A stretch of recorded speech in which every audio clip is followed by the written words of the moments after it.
सभी को नमस्कार। स्वागत है आप सभी का मेरे YouTube channel audio book for revision में। इसके अंतर्गत हम लोग घटना चक्र की जो 8 भागों में सीरीज है उसमें 8 खंडों में द्वितीय घटना चक्र सामान्य अध्ययन पूर्वावलोकन 2023 भारतीय इतिहास के अंतर्गत हम लोग प्राचीन भारत का इतिहास कर रहे थे, रिवीजन कर रहे थे। और हम लोग इस प्रकार से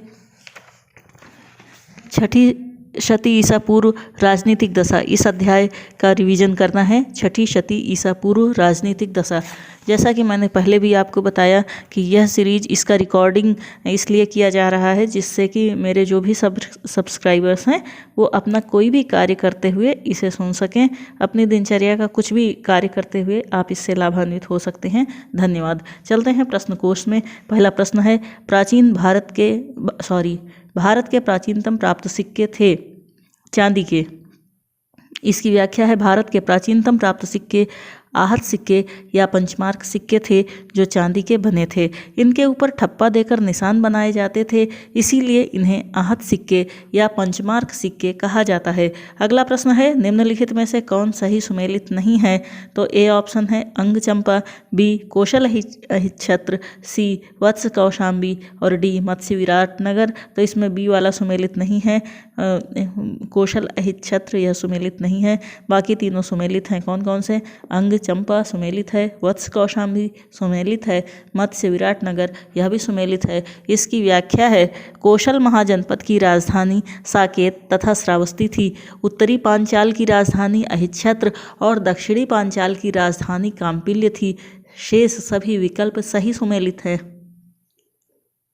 इसके पश्चात अगला क्वेश्चन है जिसमें सूची 1 को 2 से सुमेलित करना है। सूची 1 में राजाओं के नाम हैं और सूची 2 में राज्य हैं। सूची 1 में है प्रद्योत, उदयन, प्रसेनजित, अजातशत्रु और सूची 2 में है राज्य मगध, वत्स, अवंती, कौशल। और इनका सही सुमेलन इस प्रकार से है, प्रद्योत अवंती, प्रद्योत अवंती राज्य का राजा था, उदयन वत्स, प्रसेनजित कौशल और अजात शत्रु मगध। अगला प्रश्न है, चंड प्रद्योत किस प्राचीन गणराज्य के राजा थे? तो अवंती के थे। इसकी व्याख्या है, चंड प्रद्योत अवंती का शासक था। बुद्ध काल में अवंती की राजधानी उज्जैन थी। बिंबिसार के समय मगध के साथ चंड प्रद्योत का संबंध मैत्रीपूर्ण था। एक बार प्रद्योत के पांडु रोग से ग्रसित होने पर बिंबिसार ने अपने राज्यवैद्य जीवक को उसके उपचार हेतु भेजा था। अगला प्रश्न है, अभिलेखीय साक्ष्य से प्रकट होता है कि नंद राजा के आदेश से एक नहर खोदी गई थी कलिंग में।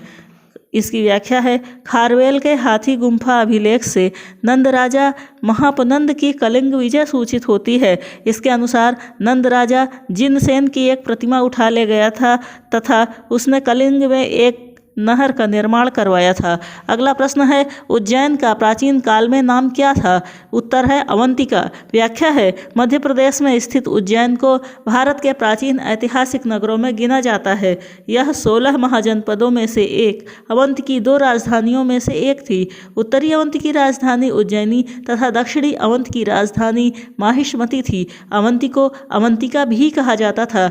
अगला प्रश्न है, निम्नलिखित मानचित्र में भारत में पाए जाने वाले 16 महाजनपदों में से 4 दर्शाए गए हैं। यह उत्तर भारत का एक मैप है, ABCD क्रमशः। इसमें ऑडियो बुक में ये दिखाना तो संभव नहीं है, लेकिन इसमें A जो है वो मत्स्य है और B जहाँ पर इंगित है वह राज्य अवंती और C जहाँ पर इंगित है वह वत्स और D जहाँ पर इंगित है वह अंग राज्य है महाजनपद काल का। प्रश्नगत मानचित्र में ABCD से क्रमशः इसको पढ़ने से कोई फ़ायदा नहीं है क्योंकि इसमें मैप देखना आवश्यक है। अगले प्रश्न में चलते हैं। प्राचीन नगर जो महाभारत और महाभाष्य दोनों में उल्लेखित है वह है, इसमें A ऑप्शन है माध्यमिका नगरी और B ऑप्शन है करकोट, सी ऑप्शन है विराटनगर या बैराठ और डी ऑप्शन है रेड। इसमें स्टार लगा हुआ है और इसकी व्याख्या है, माध्यमिका नगरी राजस्थान, माध्यमिका नगरी राजस्थान भारत में चित्तौड़ के निकट एक प्राचीन नगरी है। इस नगरी का उल्लेख महाभारत और महाभाष्य दोनों में है। विराटनगर या बैराठ राजस्थान के जयपुर में स्थित है। महाभारत काल में पांडवों ने अपना अज्ञातवास यहाँ व्यतीत किया था। इसका उल्लेख भी महाभारत एवं महाभाष्य में मिलता है। इस प्रकार से दो उत्तर सही होने के कारण किसी एक का चयन नहीं किया जा सकता है।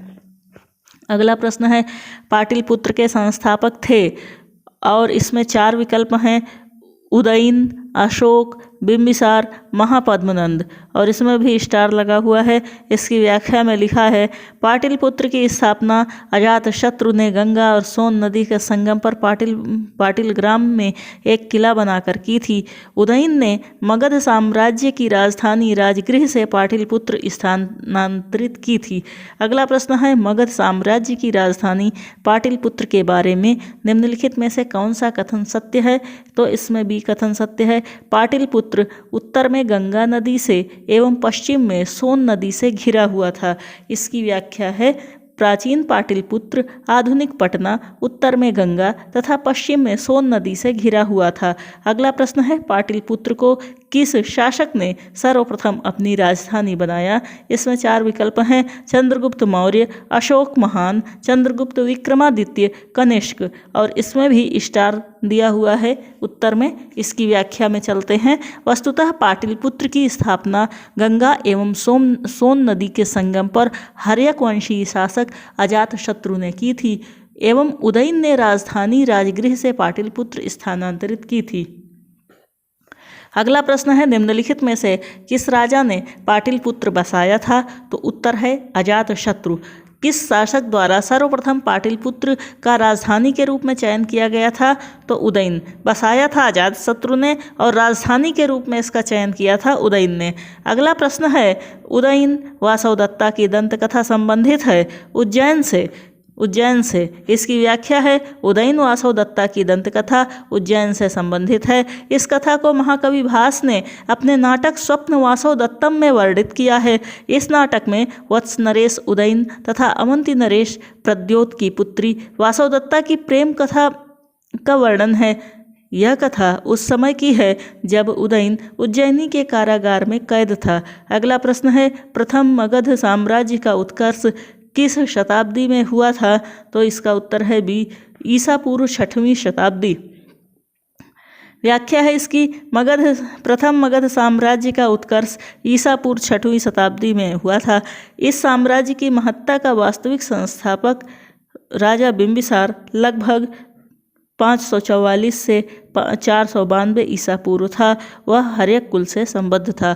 अगला प्रश्न है, निम्नलिखित में से कौन सा एक ईसा पूर्व 6वीं शताब्दी में प्रारंभ में भारत का सर्वाधिक शक्तिशाली नगर राज्य था? तो इसमें है 4 विकल्प, गांधार, कंबोज, काशी, मगध, और सही उत्तर है मगध। इसकी व्याख्या है, ईसा पूर्व 6वीं शताब्दी के प्रारंभ में मगध भारत का सर्वाधिक शक्तिशाली नगर राज्य था। कई जातकों में इसके समकालीन शहरों की अपेक्षा इसकी समृद्धि एवं संपन्नता का साक्ष्य मिलता है। मगध की कौशल अंग और काशी के साथ लंबी प्रतिद्वंदिता थी। इसमें सर्वोच्चता के लिए लंबा संघर्ष चला और अंततः मगध सफल रहा। अगला प्रश्न है, प्रारंभिक गणतंत्र में कौन सा नहीं था? तो इसमें विकल्प हैं, शाक्य, लिच्छवी, यवधेय, उपर्युक्त सभी। तो इसमें उत्तर है यवधेय। प्रारंभिक गणतंत्र में कौन सा नहीं था? तो यवधेय नहीं था। इसकी व्याख्या है, बुद्ध काल में गंगा घाटी में कई गणराज्यों के अस्तित्व के प्रमाण मिलते हैं, जो इस प्रकार हैं, कपिलवस्तु के शाक्य, सुमसुमार गिर के भग्ग, अलकप्प के बुली, केशपुत के कालाम, रामगाम के कोलीय, कुशीनारा के मल्ल, पावा के मल्ल, पिप्पलीवन के मोरी, वैशाली के लिच्छवी, मिथिला के विदेह। यवधेय गणतंत्र का पहला उल्लेख पाणिनि ने किया है। बाद में समुद्रगुप्त की प्रयाग प्रशस्ति में भी यवधेय गणतंत्र पर समुद्रगुप्त की विजय की सूचना प्राप्त होती है। इस प्रकार यह गणतंत्र 4वीं शताब्दी ईसा पूर्व से गुप्त काल तक विद्यमान था। अगला प्रश्न है विश्व का पहला गणतंत्र वैशाली में किसके द्वारा स्थापित किया गया? तो इसमें उत्तर है लिच्छवी। इसकी व्याख्या है लिच्छवी। वैशाली के लिच्छवियों ने विश्व का पहला गणतंत्र स्थापित किया था। वैशाली बुद्ध काल का सबसे बड़ा तथा शक्तिशाली गणराज्य था। लिच्छवी वज्र संघ में सर्वप्रमुख थे। अगला प्रश्न है ईसा पूर्व 6ठी सदी में विश्व की प्रथम गणतंत्रात्मक व्यवस्था कहाँ थी? उत्तर है वैशाली। फिर अगला प्रश्न है निम्न में से कौन सा युग्म उपयुक्त जोड़ी है? तो इसमें चेटक लिच्छवी उपयुक्त जोड़ी है। इसकी व्याख्या है राजा चेटक लिच्छवी गणराज्य के राजा थे। इनकी पुत्री चेलना का विवाह मगध नरेश बिंबिसार से हुआ था। लिच्छवी वज्र संघ के प्रधान वंशों में से एक था। अगला प्रश्न है 6ठी शताब्दी ईसा पूर्व के 16 महाजनपदों के विषय में निम्नलिखित में से किस बौद्ध ग्रंथ में सूचना मिलती है? इसका उत्तर है अंगुत्तर निकाय। व्याख्या है बौद्ध ग्रंथ अंगुत्तर निकाय में 6ठी शताब्दी ईसा पूर्व के 16 महाजनपदों की सूचना मिलती है, जो इस प्रकार है अंग, मगध, काशी, कोसल, वज्र, मल्ल, चेदि, वत्स, कुरु, पांचाल, मत्स्य, सूरसेन, अस्मक, अवंती, गांधार, कंबोज। जैन ग्रंथ भगवती सूत्र में भी 16 महाजनपदों की सूची मिलती है। 16 महाजनपदों की सूची उपलब्ध है अंगुत्तर निकाय में। अगला प्रश्न है निम्न में से कौन एक बौद्ध ग्रंथ 16 महाजनपदों का उल्लेख करता है? उत्तर है अंगुत्तर निकाय। अगला प्रश्न है महाजनपद युग के 16 जनपदों के नाम बौद्ध साहित्य में प्रायः उल्लिखित मिलते हैं। निम्नलिखित में से किन जनपदों के नाम पाणिनि की अष्टाध्यायी में भी उल्लिखित हैं? तो इसमें दिया है मगध, अस्मक, कंबोज, चेदि, वत्स और कूट चुनना है। तो उत्तर है ए, बी और सी अर्थात मगध, अस्मक और कंबोज। मगध, अस्मक और कंबोज इनके नाम अंगुत्तर निकाय में 16 महाजनपदों में भी मिलते हैं और पाणिनि की अष्टाध्यायी में भी मिलते हैं। इसकी व्याख्या है पाणिनि संस्कृत भाषा के सबसे बड़े वैयाकरण हुए हैं। इनका जन्म तत्कालीन उत्तर पश्चिम भारत के गांधार में हुआ था। इनके व्याकरण का नाम अष्टाध्यायी है। अष्टाध्यायी में 8 अध्याय तथा लगभग 4000 सूत्र हैं। पाणिनि के अष्टाध्यायी में उल्लेखित प्रमुख जनपद हैं मगध, अस्मक, कंबोज, गांधार, शूरसेन आदि। बौद्ध ग्रंथ अंगुत्तर निकाय और जैन ग्रंथ भगवती सूत्र में 16 महाजनपदों की सूची मिलती है। अगला प्रश्न है निम्न में से किन ग्रंथों में प्राचीन भारत के 16 महाजनपदों षोडश महाजनपद की सूची मिलती है?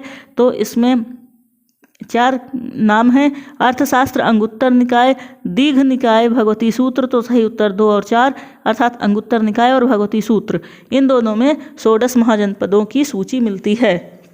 अगला प्रश्न है महाभारत के अनुसार उत्तरी पांचाल की राजधानी स्थित थी अहिच्छत्र में। उत्तरी पांचाल की राजधानी अहिच्छत्र थी तथा दक्षिणी पांचाल की राजधानी काम्पिल्य थी। इंद्रप्रस्थ कुरु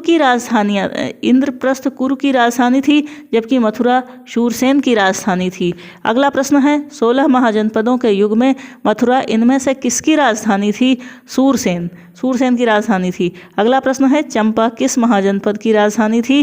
अंग की। बिहार के वर्तमान भागलपुर तथा मुंगेर के जिले अंग महाजनपद के अंतर्गत थे। इसकी राजधानी चंपा थी। महाभारत और पुराणों में चंपा का प्राचीन नाम मालिनी प्राप्त होता है।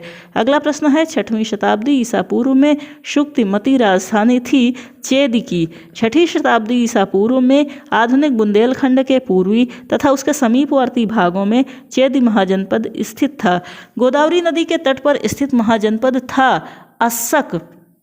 बौद्ध ग्रंथ अंगुत्तर निकाय तथा जैन ग्रंथ भगवती सूत्र में 6ठी शताब्दी ईसा पूर्व में वर्णित 16 महाजनपदों में अस्सक या अस्मक नर्मदा तथा गोदावरी नदियों के मध्य स्थित था, जिसकी राजधानी पैठन या पोतन अथवा पोटली, इसका प्राचीन नाम प्रतिष्ठान भी थी राजधानी। अगला प्रश्न है 6ठी शताब्दी ईसा पूर्व का मत्स्य महाजनपद स्थित था राजस्थान में इसकी व्याख्या है 6ठी शताब्दी ईसा पूर्व का मत्स्य महाजनपद राजस्थान के जयपुर, अलवर तथा भरतपुर जिले के निकटवर्ती क्षेत्रों में स्थित था। इसकी राजधानी विराटनगर थी। अगला प्रश्न है मगध की राजधानी कौन सी थी? उत्तर है गिरिवृज या राजगृह। पुराणों के अनुसार मगध पर शासन करने वाला पहला राजवंश बृहद्रथ वंश था। इस वंश के पहले राजा बृहद्रथ का पुत्र जरासंध था, जिसने गिरिवृज राजगृह को अपनी राजधानी बनाई। बौद्ध ग्रंथों के अनुसार मगध का प्रथम प्रतापी शासक बिंबिसार था। यह हर्यक वंश से संबंधित था। इसकी मृत्यु 492 ईसा पूर्व में हुई। इसके पश्चात अजातशत्रु मगध का शासक हुआ। अजातशत्रु का पुत्र उदयन ने अपनी राजधानी अजातशत्रु के पुत्र उदयन ने अपनी राजधानी राजगृह से पाटलिपुत्र स्थानांतरित की। अगला प्रश्न है मगध की राजधानी कौन सी थी? उत्तर है राजगृह या गिरिवृज। अगला प्रश्न है प्राचीन महाजनपद मगध की प्रथम राजधानी कौन सी थी? तो इसमें 5 विकल्प है पाटलिपुत्र, वैशाली, चंपा, अंग और 5वां विकल्प है उपरयुक्त में से कोई नहीं, /1 से अधिक। तो प्राचीन महाजनपद मगध की राजधानी राजगृह या गिरिवृज थी। तो इनमें से कोई नहीं है। अगला प्रश्न है निम्नलिखित में से कौन एक मगध साम्राज्य की राजधानी नहीं रही? इसमें 4 विकल्प हैं गिरिवृज, राजगृह, पाटलिपुत्र, कौशाम्बी। तो कौशाम्बी नहीं रही और ये तीनों गिरिवृज, राजगृह, पाटलिपुत्र ये राजधानियाँ थीं। गिरिवृज या राजगृह और पाटलिपुत्र प्राचीन काल में क्रमशः मगध साम्राज्य की राजधानियां रहीं, जबकि कौशाम्बी पर वत्स्य राज्य का शासन था। हर्यक वंश के शासन के दौरान मगध की राजधानी राजगृह से पाटलिपुत्र स्थानांतरित हुई। अगला प्रश्न है प्राचीन श्रावस्ती का नगर विन्यास किस आकृति का है? तो उत्तर है अर्धचंद्राकार। व्याख्या है प्राचीन श्रावस्ती की पहचान अलेक्जेंडर कनिंघम ने 1861 में उत्तर प्रदेश के गोंडा के निकट सहेत महेत वर्तमान श्रावस्ती नामक स्थान से की थी। उत्खननों के आधार पर ज्ञात हुआ है कि प्राचीन श्रावस्ती का नगर विन्यास अर्धचंद्राकार था। अगला प्रश्न है मगध के किस प्रारंभिक शासक ने राज्यारोहण के लिए अपने पिता की हत्या की एवं स्वयं इसी कारणवश अपने पुत्र द्वारा मारा गया? उत्तर है अजातशत्रु। व्याख्या है मगध का शासक अजातशत्रु अपने पिता हर्यक वंश के संस्थापक बिंबिसार की हत्या कर राजगद्दी पर बैठा था। इसकी हत्या भी इसके पुत्र उदयन ने कर दी थी। ये जो उदयन है कौशाम्बी के वत्स राजा उदयन से भिन्न है। कौशाम्बी के वत्स राजा उदयन अलग है और ये अजातशत्रु का पुत्र उदयन अलग है। अगला प्रश्न है अजातशत्रु के वंश का नाम क्या था? तो उत्तर है हर्यक वंश। अगला प्रश्न है राजकुमार जो अपने पिता की मृत्यु के लिए उत्तरदायी था? अजातशत्रु। अगला प्रश्न है किसने मगध साम्राज्य में वज्जी गणतंत्र को हराकर आत्मसात किया? उत्तर है अजातशत्रु। व्याख्या है वैशाली वज्जी संघ का प्रमुख गणराज्य था। यहाँ के शासक लिच्छवी थे। बिंबिसार के समय से ही मगध एवं वज्जी संघ में मनमुटाव था, जो अजातशत्रु के समय संघर्ष में बदल गया। निर्यावली सूत्र से ज्ञात होता है कि उस समय लिच्छवी गढ़ का प्रधान चेटक था। उसने 9 लिच्छवियों, 9 मल्लों तथा 18 गणराज्यों को एकत्र करके काशी कौशल इत्यादि को एकत्र करके मगध नरेश के विरुद्ध एक सम्मिलित मोर्चा तैयार किया। भगवती सूत्र से ज्ञात होता है कि अजातशत्रु इन सब का विजेता था। अजातशत्रु ने कूटनीति से काम लिया। पाटिल ग्राम में उसने सुदृढ़ दुर्ग का निर्माण करवाया। तत्पश्चात उसने अपने मंत्री वत्सकार को भेजकर वज्जी संघ में फूट डलवा दी। फलस्वरूप वे परस्पर लड़ने लगे और उनका संगठन कमजोर हो गया। अंततोगत्वा अजातशत्रु ने आक्रमण करके लिच्छवियों को पराजित किया और उनका भूभाग मगध साम्राज्य में मिला लिया। अगला प्रश्न है मालवा क्षेत्र पर मगध की सत्ता का विस्तार निम्न में से किसके शासनकाल में हुआ? शिशुनाग के। पुराणों के अनुसार मगध नरेश शिशुनाग ने अवंती अर्थात मालवा को जीतकर मगध साम्राज्य में मिला लिया था। अगला प्रश्न है मगध में नंद वंश का संस्थापक कौन था? उत्तर है महापद्म नंद। व्याख्या है, मगध पर शिशुनाग वंश के पश्चात नंद वंश का वर्चस्व स्थापित हुआ। नंद वंश के संस्थापक महापद्मनंद अथवा उग्रसेन थे। पुराणों में महापद्मनंद को सर्वछत्रांतक और अपरो परशुराम कहा गया है। अगला है, मगध का कौन सा सम्राट अपरो परशुराम के नाम से जाना जाता है? महापद्मनंद। अगला प्रश्न है, वाराणसी को निम्नलिखित में से किसने अपनी द्वितीय राजधानी बनाया था? और 4 विकल्प हैं, अजातशत्रु, कालाशोक, महापद्मनंद, शिशुनाग, और इसमें लगा है स्टार। इसकी व्याख्या में है, 6ठी शताब्दी ईसा पूर्व में वाराणसी काशी महाजनपद की राजधानी थी, जिसे हर्यक वंश के शासक बिंबिसार ने कौशल नरेश प्रसेनजित की बहन महाकोसला के साथ विवाह करके दहेज के रूप में प्राप्त किया था। इसी प्रकार अजातशत्रु के समय प्रसेनजित ने अपनी पुत्री वाजिरा का विवाह अजातशत्रु से करके काशी के ऊपर उसका अधिकार स्वीकार कर लिया था। कालांतर में शिशुनाग ने जब गिरिव्रज को अपनी राजधानी बनाई तो उसने अपने पुत्र को वाराणसी का उपराजा नियुक्त किया था। तो कालांतर में शिशुनाग ने गिरिव्रज को अपनी राजधानी बनाई, लेकिन उसकी दूसरी राजधानी वैशाली थी शिशुनाग की। तो शिशुनाग ने अपनी एक राजधानी गिरिव्रज बनाया और अपने पुत्र को वाराणसी के उपराजा नियुक्त किया। अतः दिए गए विकल्पों से यह स्पष्ट नहीं है कि वाराणसी को अपनी दूसरी राजधानी किसने बनाया। उल्लेखनीय है कि उत्तर प्रदेश लोक सेवा आयोग ने इस प्रश्न का उत्तर शिशुनाग माना है। अगला प्रश्न है, नंद वंश के पश्चात मगध पर किस राजवंश ने शासन किया? मौर्य। इसकी व्याख्या है, मगध के नंद वंश की स्थापना शिशुनाग वंश का अंत करके की गई थी। नंद वंश में कुल 9 राजा हुए थे। नंद वंश के अंतिम काल में जनता से बलपूर्वक धन वसूलने तथा छोटी छोटी वस्तुओं पर भारी कर लगाने के कारण जनता शासकों के विरुद्ध हो गई और चारों ओर घृणा एवं असंतोष का वातावरण व्याप्त हो गया। इसी का लाभ उठाकर चंद्रगुप्त मौर्य ने चाणक्य के सहयोग से घनानंद की हत्या कर नंद वंश का अंत कर दिया। इस प्रकार नंद वंश के तत्काल पश्चात मगध पर मौर्य वंश का शासन स्थापित हुआ। उसके उपरांत शुंग, कर्ण, गुप्त आदि ने शासन किया। तो प्रश्नानुसार निकटतम सही विकल्प ए है।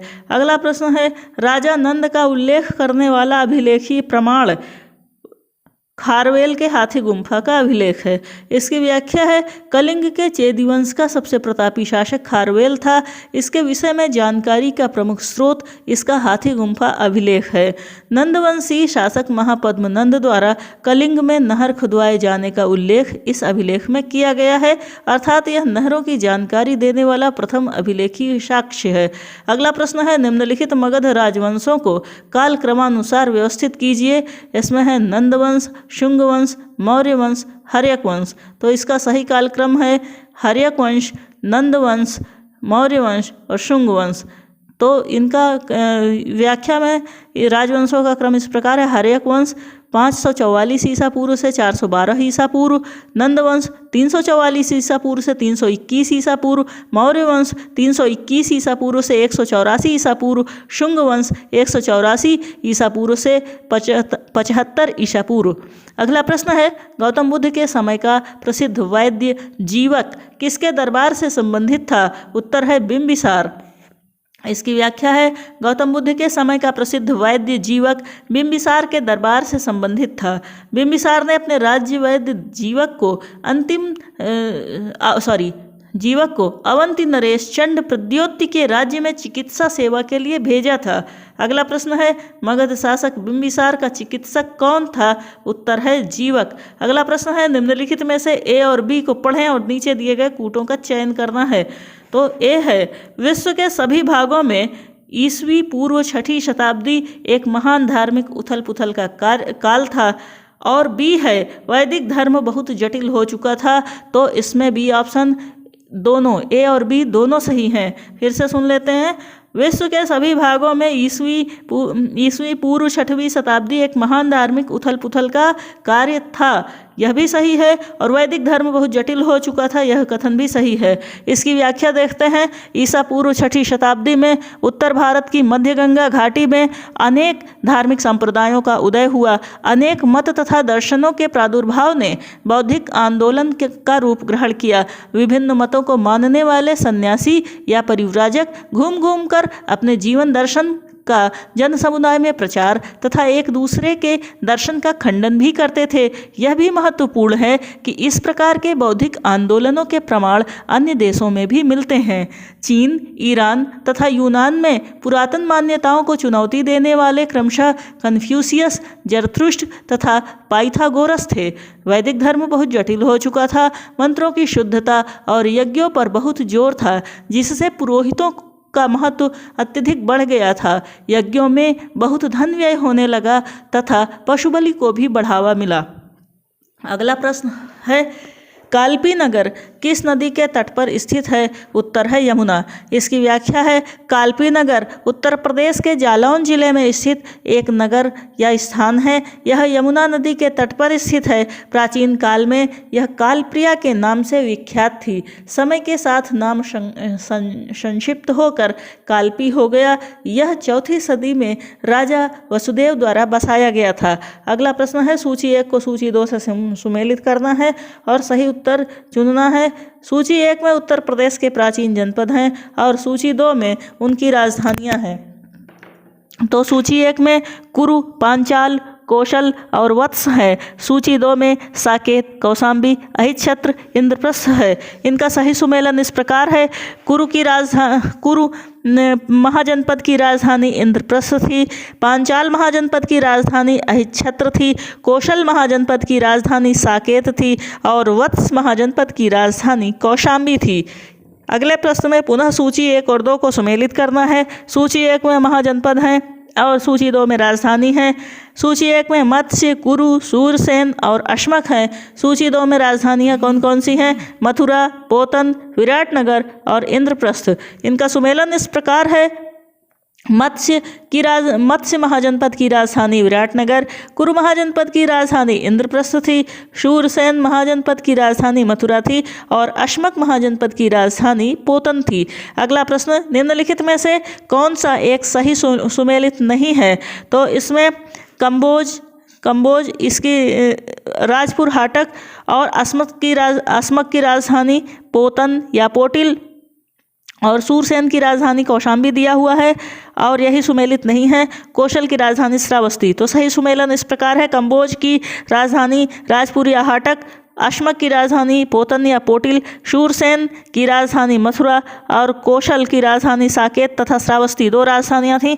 अगला प्रश्न है, वर्तमान उत्तर प्रदेश में भारत के प्राचीनतम 16 महाजनपदों में से कुल कितने महाजनपद स्थित हैं? तो 8। 16 में से 8 यूपी में हैं।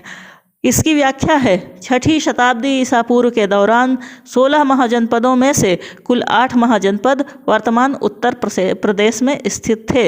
इनके नाम इस प्रकार हैं, कुरु, पांचाल, काशी, कौशल, सूरसेन, चेदी, वत्स, मल्ल। निम्नलिखित में से कौन सा एक कथन प्राचीन भारत की श्रेणी व्यवस्था के बारे में असत्य है? कथन सुनेंगे, श्रेणी व्यापारियों और कारीगरों का संगठन थी। ये सत्य कथन है। उत्पादित वस्तुओं की गुणवत्ता और कीमत संबंधित श्रेणी द्वारा निर्धारित की जाती थी। यह भी सत्य है। श्रेणी अपने सदस्यों के आचरण पर भी नियंत्रण रखा करती थी। यह भी सत्य है। श्रेणी व्यवस्था मात्र उत्तर भारत में प्रचलित थी। यह गलत है।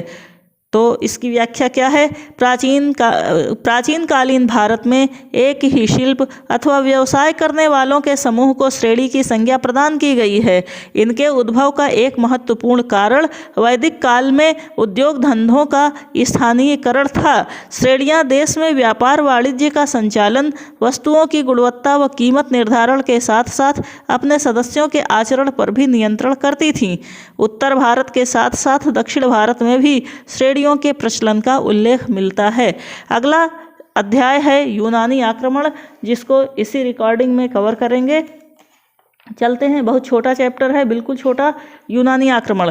इसका पहला प्रश्न है, सिकंदर के हमले के समय उत्तर भारत पर निम्नलिखित राजवंशों में से किस एक का शासन था? उत्तर है नंद। इसकी व्याख्या है, नंद वंश का अंतिम शासक घनानंद था, जो सिकंदर का समकालीन था। उसे यूनानी लेखकों ने अग्रमीज कहा है। जेनोफोन उसे बहुत धनाढ़ व्यक्ति बताता है। भद्रशाल उसका सेनापति था। अगला प्रश्न है, निम्नलिखित में से मगध का कौन सा राजा सिकंदर महान के समकालीन था? उत्तर है घनानंद। आगे है अगला प्रश्न, निम्नलिखित कथनों पर विचार कीजिए। इसमें कथन है, लगभग 2 वर्ष के अभियान के पश्चात सिकंदर महान ने 325 ईसा पूर्व में भारत छोड़ दिया। कारण वह चंद्रगुप्त मौर्य से पराजित हुआ था। इसमें सी ऑप्शन ए सही है, आर गलत है। हखामनी, इसकी व्याख्या है, हखामनी साम्राज्य को ध्वस्त करने के पश्चात 326 ईसा पूर्व के बसंत के अंत में एक विशाल सेना के साथ सिकंदर भारतीय विजय के लिए चला। लगभग 2 वर्ष के अभियान के पश्चात 325 ईसा पूर्व के सितंबर माह में सिकंदर ने पाटल से वापस यूनान को प्रस्थान किया, किंतु वह चंद्रगुप्त मौर्य से पराजित नहीं हुआ था। अगला प्रश्न है, युद्ध भूमि में बड़ी संख्या में सैनिकों के मारे जाने अथवा आहत हो जाने के बाद किस भारतीय गढ़ अथवा राज्य की स्त्रियों ने सिकंदर के विरुद्ध शस्त्र धारण किया था? तो वह है मस्सग। व्याख्या है, सिकंदर के आक्रमण के समय अश्वक एक सीमांत गणराज्य था जिसकी राजधानी मस्सग थी। यूनानी लेखकों के अनुसार सिकंदर के विरुद्ध हुए युद्ध में बड़ी संख्या में पुरुष सैनिकों के मारे जाने के पश्चात यहाँ की स्त्रियों ने शस्त्र धारण किए थे। अगला प्रश्न है, भारत में सिकंदर की सफलता निम्न कारणों से थी। भारत में सिकंदर की सफलता निम्न कारणों से थी। पहला पॉइंट है, उस समय भारत में कोई केंद्रीय सत्ता नहीं थी, उसकी फौज बेहतर थी, उसे देशद्रोही शासकों से सहायता मिली थी, वह एक अच्छा प्रशासक था। इसमें से कूट चुनना है और उत्तर है 1, 2 तथा 3। तो भारत में सिकंदर की सफलता के जो कारण थे, पहला कारण, उस समय भारत में कोई केंद्रीय सत्ता नहीं थी, यह कारण है पहला। दूसरा, उसकी फौज बेहतर थी, यह उसकी सफलता का दूसरा कारण है। और तीसरा कारण है, उसे देशद्रोही शासकों से सहायता मिली थी। यह 3 कारण सही हैं। चौथा सही नहीं माना गया है कि वह एक अच्छा प्रशासक था, ये सही नहीं माना गया है। इसकी व्याख्या है, सिकंदर की भारत में सफलता के उपर्युक्त कारणों में से प्रथम 3 सत्य थे। डॉक्टर हेमचंद्र राय चौधरी ने उस समय यहाँ 28 स्वतंत्र शक्तियों का उल्लेख किया है। तात्पर्य यह है कि उस समय भारत में कोई केंद्रीय सत्ता नहीं थी, उसकी सेना निसंदेह श्रेष्ठ थी। आम्भी जैसे तमाम देशद्रोही भारतीय शासकों ने उसे सहयोग दिया, तथापि भारत की विजय में उसके अच्छे प्रशासक होने का कोई योगदान नहीं था। अतः उपयुक्त विकल्प बी होगा।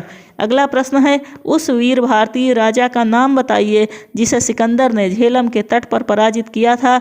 पुरु या पोरस? उसका दूसरा नाम पोरस है। व्याख्या है, सिकंदर ने झेलम नदी के तट पर पोरस या पुरु को पराजित किया, परंतु उसकी वीरता से प्रभावित होकर सिकंदर ने उसे अपना मित्र बना लिया तथा उसे अपना राज्य और कुछ नए इलाके प्रदान किए। अगला प्रश्न है, निम्नलिखित में से कौन सिकंदर के साथ भारत में नहीं आया था?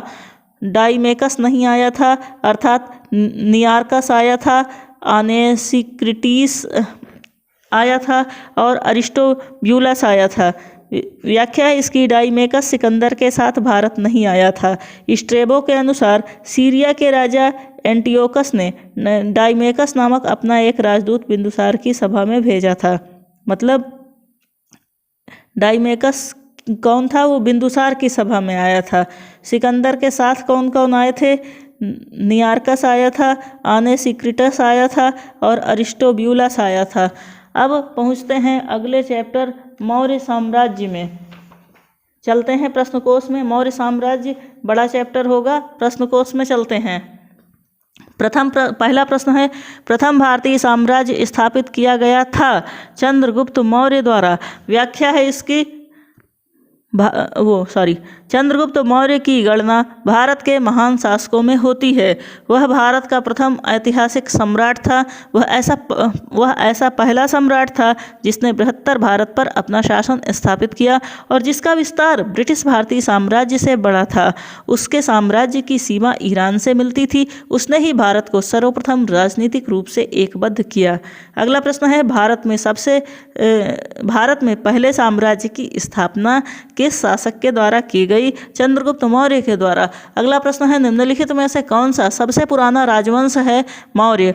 उपर्युक्त दिए गए विकल्पों में तो क्या क्या है? गुप्त, मौर्य, वर्धन, कुषाण। इसमें सबसे पुराना मौर्य है। दिए गए विकल्पों में मौर्य राजवंश सबसे प्राचीन है। इसका समय 321 से 184 ईसा पूर्व तक था। मौर्य राजवंश की स्थापना चंद्रगुप्त मौर्य ने की थी। इसके बाद कुषाण वंश, गुप्त राजवंश और वर्धन राजवंश ने प्राचीन भारत पर शासन किया। अगला प्रश्न है, जिसके ग्रंथ में चंद्रगुप्त मौर्य का विशिष्ट रूप से वर्णन हुआ है वह है विशाखदत्त। व्याख्या है, विशाखदत्त कृत मुद्रा राक्षस से चंद्रगुप्त मौर्य के विषय में विस्तृत सूचना प्राप्त होती है। इस ग्रंथ में चंद्रगुप्त को नंदराज का पुत्र माना गया है। मुद्रा राक्षस में चंद्रगुप्त को वृषल तथा कुलहीन भी कहा गया है। अगला प्रश्न है, यूनानी लेखक जस्टिन द्वारा किसे सैंड्रोकोट्स कहा गया था? उत्तर है चंद्रगुप्त मौर्य। विलियम जोन्स पहले विद्वान थे जिन्होंने सैंड्रोकोट्स की पहचान मौर्य शासक चंद्रगुप्त मौर्य से की। एरियन तथा प्लूटार्क ने चंद्रगुप्त मौर्य को एंड्रोकोट्स के रूप में वर्णित किया है, जबकि जस्टिन ने सैंड्रोकोट्स चंद्रगुप्त मौर्य अर्थात चंद्रगुप्त मौर्य और सिकंदर महान की भेंट का उल्लेख किया है। अगला प्रश्न है, सैंड्रोकोट्स से चंद्रगुप्त मौर्य की पहचान किसने की? विलियम जोन्स ने। अगला प्रश्न है, निम्न में से किसने सैंड्रोकोट्स अर्थात चंद्रगुप्त मौर्य और सिकंदर महान की भेंट का उल्लेख किया है? जस्टिन ने। अगला प्रश्न है, कौटिल्य प्रधानमंत्री थे चंद्रगुप्त मौर्य के। व्याख्या है, कौटिल्य इतिहास में विष्णुगुप्त तथा चाणक्य इन दो नामों से भी विख्यात थे। जब चंद्रगुप्त मौर्य भारत का एक क्षत्र सम्राट बना तो कौटिल्य प्रधानमंत्री, महामंत्री तथा प्रधान पुरोहित के पद पर आसीन हुए। उन्होंने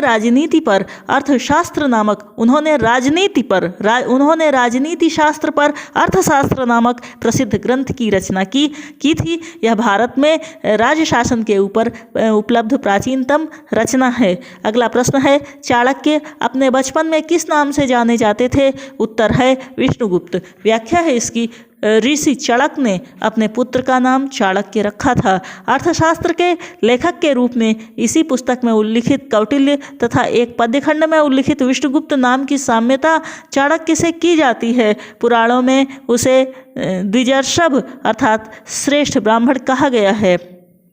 प्रश्न में बचपन के नाम की बात कही गई है। चाणक्य पर विशेष अध्ययन करने वाले विद्वान ट्रॉटमैन के अनुसार चाणक्य तथा कौटिल्य नाम चाणक्य के गोत्र नाम हो सकते हैं। इसी प्रकार अनेक विद्वानों ने यह निष्कर्ष निर्गत किया है कि चाणक्य तथा विष्णुगुप्त एवं कौटिल्य अलग अलग व्यक्ति हैं। आयोग ने इस प्रश्न का उत्तर विष्णुगुप्त अपनी वेबसाइट पर प्रदर्शित किया था। इसके अनुसार विकल्प सी विष्णुगुप्त सही उत्तर होगा। अगला प्रश्न, चाणक्य का अन्य नाम था विष्णुगुप्त।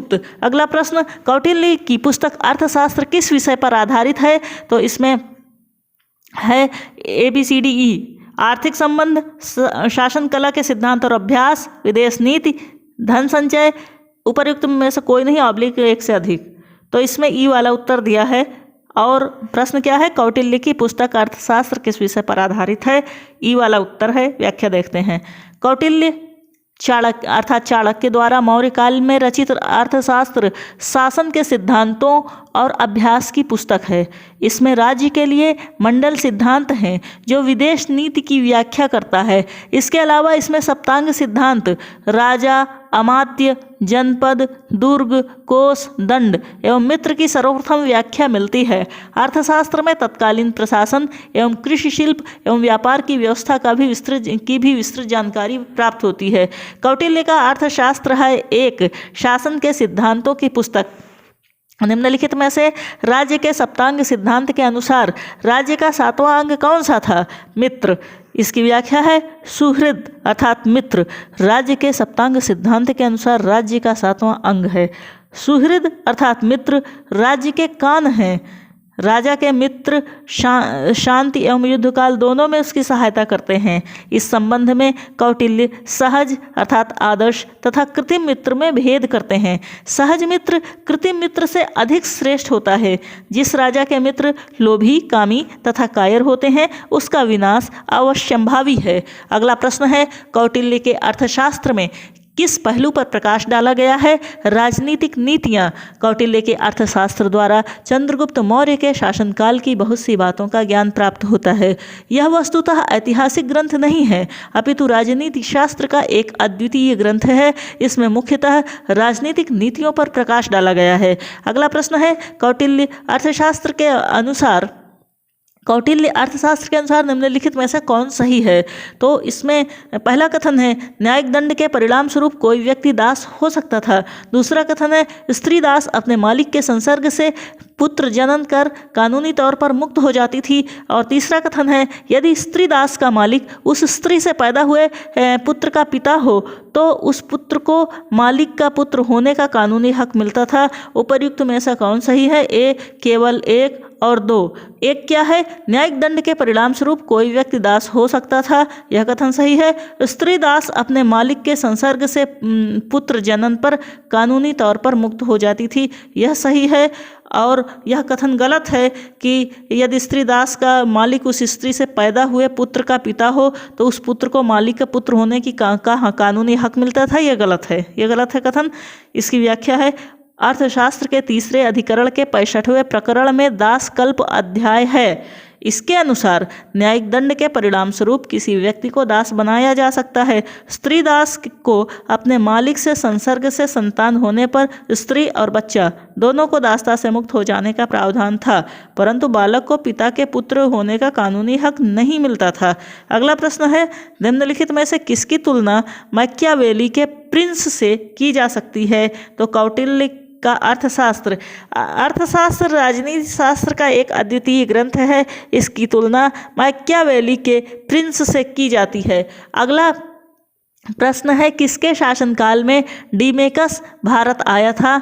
बिंदुसार के। स्ट्रेबो के अनुसार सीरिया के राजा एंटियोकस ने डाइमेकस या डीमेकस नामक अपना एक राजदूत बिंदुसार की राजसभा में भेजा था। यह मेगास्थनीज के स्थान पर आया था। अगला प्रश्न है, बिंदुसार के शासनकाल में अशोक ने अवंती महाजनपद जीतकर मौर्य साम्राज्य में मिला लिया था। इसका उल्लेख किस ग्रंथ में मिलता है? बुद्धघोष की समंत पासादिका में। व्याख्या है इसकी, बिंदुसार के शासनकाल में अशोक ने अवंती महाजनपद जीतकर मौर्य साम्राज्य में मिला लिया था। इसका उल्लेख बुद्धघोष की समंत पासादिका नामक ग्रंथ में मिलता है। दिव्यावदान से ज्ञात होता है कि बिंदुसार के शासनकाल में अशोक अवंती अर्थात उज्जैनी का उपराजा या वायसराय था। बुद्धकाल में अवंती महाजनपद भारत के 16 महाजनपदों में से एक था। यह महाजनपद मालवा क्षेत्र में अवस्थित था। इसके 2 भाग थे, उत्तरी अवंती जिसकी राजधानी उज्जैनी थी तथा दक्षिणी अवंती जिसकी राजधानी माहिष्मती थी। अगला प्रश्न है, पाटलिपुत्र में स्थित चंद्रगुप्त का महल मुख्यतः बना था लकड़ी का। व्याख्या है, बिहार में पटना अर्थात पाटलिपुत्र में स्थित बुलंदी बाग एवं कुम्हरार में की गई खुदाई से मौर्य काल के लकड़ी के विशाल भवनों के अवशेष प्रकाश में आए हैं। इन्हें प्रकाश में लाने का श्रेय स्पूनर महोदय को है। बुलंदी बाग से नगर के परकोटे के अवशेष तथा कुम्हरार से राजप्रासाद के अवशेष प्राप्त हुए हैं। अगला प्रश्न है, किस प्राचीन नगर के अवशेष कुम्हरार स्थल से प्राप्त हुए हैं? तो वह है पाटलिपुत्र। अगला प्रश्न है, बुलंदी बाग प्राचीन स्थान था पाटलिपुत्र का। अगला प्रश्न है, निम्नलिखित में से किस मौर्य राजा ने दक्कन की विजय प्राप्त की थी? उत्तर है चंद्रगुप्त। व्याख्या है इसकी, मौर्य साम्राज्य के संस्थापक चंद्रगुप्त मौर्य ने दक्षिण भारत की विजय प्राप्त की थी। इस संदर्भ में अशोक के अभिलेखों, जैन एवं तमिल साक्ष्यों से जानकारी प्राप्त होती है। दक्षिण भाग के अनेक स्थलों में अशोक के अभिलेख प्राप्त हुए हैं, किंतु अशोक ने एकमात्र कलिंग विजय ही की थी। अतः ऐसी स्थिति में दक्षिण में विजय का श्रेय हमें चंद्रगुप्त मौर्य को ही देना पड़ेगा, क्योंकि बिंदुसार की विजय अत्यंत संदिग्ध है एवं इतिहास में उसे एक विजेता के रूप में स्मरण नहीं किया जाता। जैन एवं तमिल साक्ष्य भी चंद्रगुप्त मौर्य की दक्षिण विजय की पुष्टि करते हैं। अगला प्रश्न है, मालवा, गुजरात एवं महाराष्ट्र किस शासक ने पहली बार जीता? तो इसका उत्तर है चंद्रगुप्त मौर्य। इसकी व्याख्या है, राजनैतिक तौर पर लगभग समस्त भारत का एकीकरण चंद्रगुप्त मौर्य के नेतृत्व में संभव हुआ। प्रारंभिक विजयों के फलस्वरूप चंद्रगुप्त मौर्य का साम्राज्य व्यास नदी से लेकर सिंधु नदी तक के प्रदेश पर हो गया। रुद्रदामन के अभिलेख से पश्चिमी भारत पर उसका अधिकार प्रमाणित होता है। जैन ग्रंथों के अनुसार सौराष्ट्र के साथ साथ अवंती पर भी चंद्रगुप्त मौर्य का अधिकार था। उसकी मृत्यु के समय उसके साम्राज्य का विस्तार पश्चिम में हिंदकुश पर्वत से लेकर पूरब में बंगाल की खाड़ी तथा उत्तर में हिमालय की श्रृंखलाओं से लेकर दक्षिण में मैसूर तक था। अगला प्रश्न है, अभिलेख जिससे यह प्रमाणित होता है कि चंद्रगुप्त का प्रभाव पश्चिम भारत पर था है रुद्रदामन का जूनागढ़ शिलालेख। इसकी व्याख्या है, 150 ईस्वी के रुद्रदामन के जूनागढ़ शिलालेख में आनर्त और सौराष्ट्र अर्थात गुजरात प्रदेश में चंद्रगुप्त मौर्य के प्रांतीय राज्यपाल पुष्यगुप्त द्वारा सिंचाई के बांध के निर्माण का उल्लेख मिलता है, जिससे यह सिद्ध होता है कि पश्चिम भारत का यह भाग मौर्य साम्राज्य में शामिल था। अगला प्रश्न है, गुजरात चंद्रगुप्त मौर्य के साम्राज्य में सम्मिलित था। यह प्रमाणित होता है रुद्रदामन के जूनागढ़ शिला अभिलेख से। अगला प्रश्न है, सेल्यूकस जिसको अलेक्जेंडर द्वारा सिंध एवं अफगानिस्तान का प्रशासक नियुक्त किया गया था को किस भारतीय राजा ने हराया था? तो उत्तर है चंद्रगुप्त ने। मौर्य वंश के संस्थापक चंद्रगुप्त मौर्य ने सिकंदर के साम्राज्य के पूर्वी भाग के शासक सेल्यूकस की आक्रमणकारी सेना को 305 ईसा पूर्व में परास्त किया था। अगला प्रश्न है, चंद्रगुप्त मौर्य ने सेल्यूकस को किस वर्ष पराजित किया? 305 ईसा पूर्व। इसके पश्चात एक मानचित्र दिया गया है जो कि ऑडियो में दिखाना पॉसिबल नहीं है। IAS प्री 1998 का प्रश्न है और पूछ रहा है कि दिया गया मानचित्र संबंधित है। उत्तर है अशोक से, उसके शासनकाल के अंतिम समय से। अगला प्रश्न है, किसने सहिष्णुता, उदारता और करुणा के त्रिविध आधार पर राजधर्म की स्थापना की? अशोक ने। इसकी व्याख्या है, अशोक ने अपनी प्रजा के विशाल समूह को ध्यान में रखकर ही एक ऐसे व्यावहारिक धर्म का प्रतिपादन किया जिसका पालन आसानी से सब कर सकें। अशोक का धर्म सदाचार का धर्म था। ये ऐसे नैतिक नियम थे जिनका संप्रदाय विशेष से कोई संबंध नहीं था और जो मानवता के कल्याण के लिए घोषित किए गए थे। सहिष्णुता, उदारता एवं करुणा इसके त्रिविध आयाम थे। अगला प्रश्न है, निम्न में से कौन सा क्षेत्र अशोक के साम्राज्य में सम्मिलित नहीं था? इसमें है अफगानिस्तान, बिहार, श्रीलंका, कलिंग। तो इसमें श्रीलंका सम्मिलित नहीं था, अफगानिस्तान, बिहार और कलिंग सम्मिलित थे। इसकी व्याख्या है, श्रीलंका अशोक के साम्राज्य में स्थित नहीं था। अशोक के द्वितीय शिलालेख से स्पष्ट होता है कि भारत में अशोक का अधिकार चोल, पांड्य, सतीपुत्र, केरलपुत्र को छोड़कर सर्वत्र था, क्योंकि इन राज्यों को प्रत्यंत या सीमावर्ती राज्य कहा गया है। अगला प्रश्न है, अशोक के निम्नलिखित अभिलेखों में से किसमें दक्षिण भारतीय राज्यों का उल्लेख हुआ है? उत्तर है द्वितीय मुख्य शिलालेख। इसकी व्याख्या है, अशोक के शिलालेखों को 3 वर्गों में विभाजित किया गया है। पहला है शिलालेख, दूसरा है स्तंभलेख और तीसरा है गुहालेख। अशोक के द्वितीय बृहद शिलालेख में चोल, पांड्य, सतीपुत्र, केरलपुत्र आदि दक्षिण भारतीय राज्यों का उल्लेख मिलता है। अगला प्रश्न है, भारत का प्रथम अस्पताल एवं औषधि बाग का निर्माण करवाया था अशोक ने। व्याख्या है, सम्राट अशोक युद्ध के लिए इतना प्रसिद्ध नहीं हुआ जितना एक धर्म विजेता एवं लोकोपकारी कार्यों से प्रसिद्ध हुआ। वह न केवल मानव वरन संपूर्ण प्राणी जगत के प्रति उदारता का दृष्टिकोण रखता था। इसी कारण उसने पशु पक्षियों के वध पर प्रतिबंध लगा दिया था। अशोक ने लोकहित के लिए छायादार वृक्ष, धर्मशालाएं बनवाई तथा कुएं भी खुदवाए। अशोक ने ही अपने शासनकाल में मनुष्यों व पशुओं के लिए उपयोगी औषधियों हेतु प्रथम अस्पताल अर्थात औषधालय एवं औषधि बागों का निर्माण करवाया।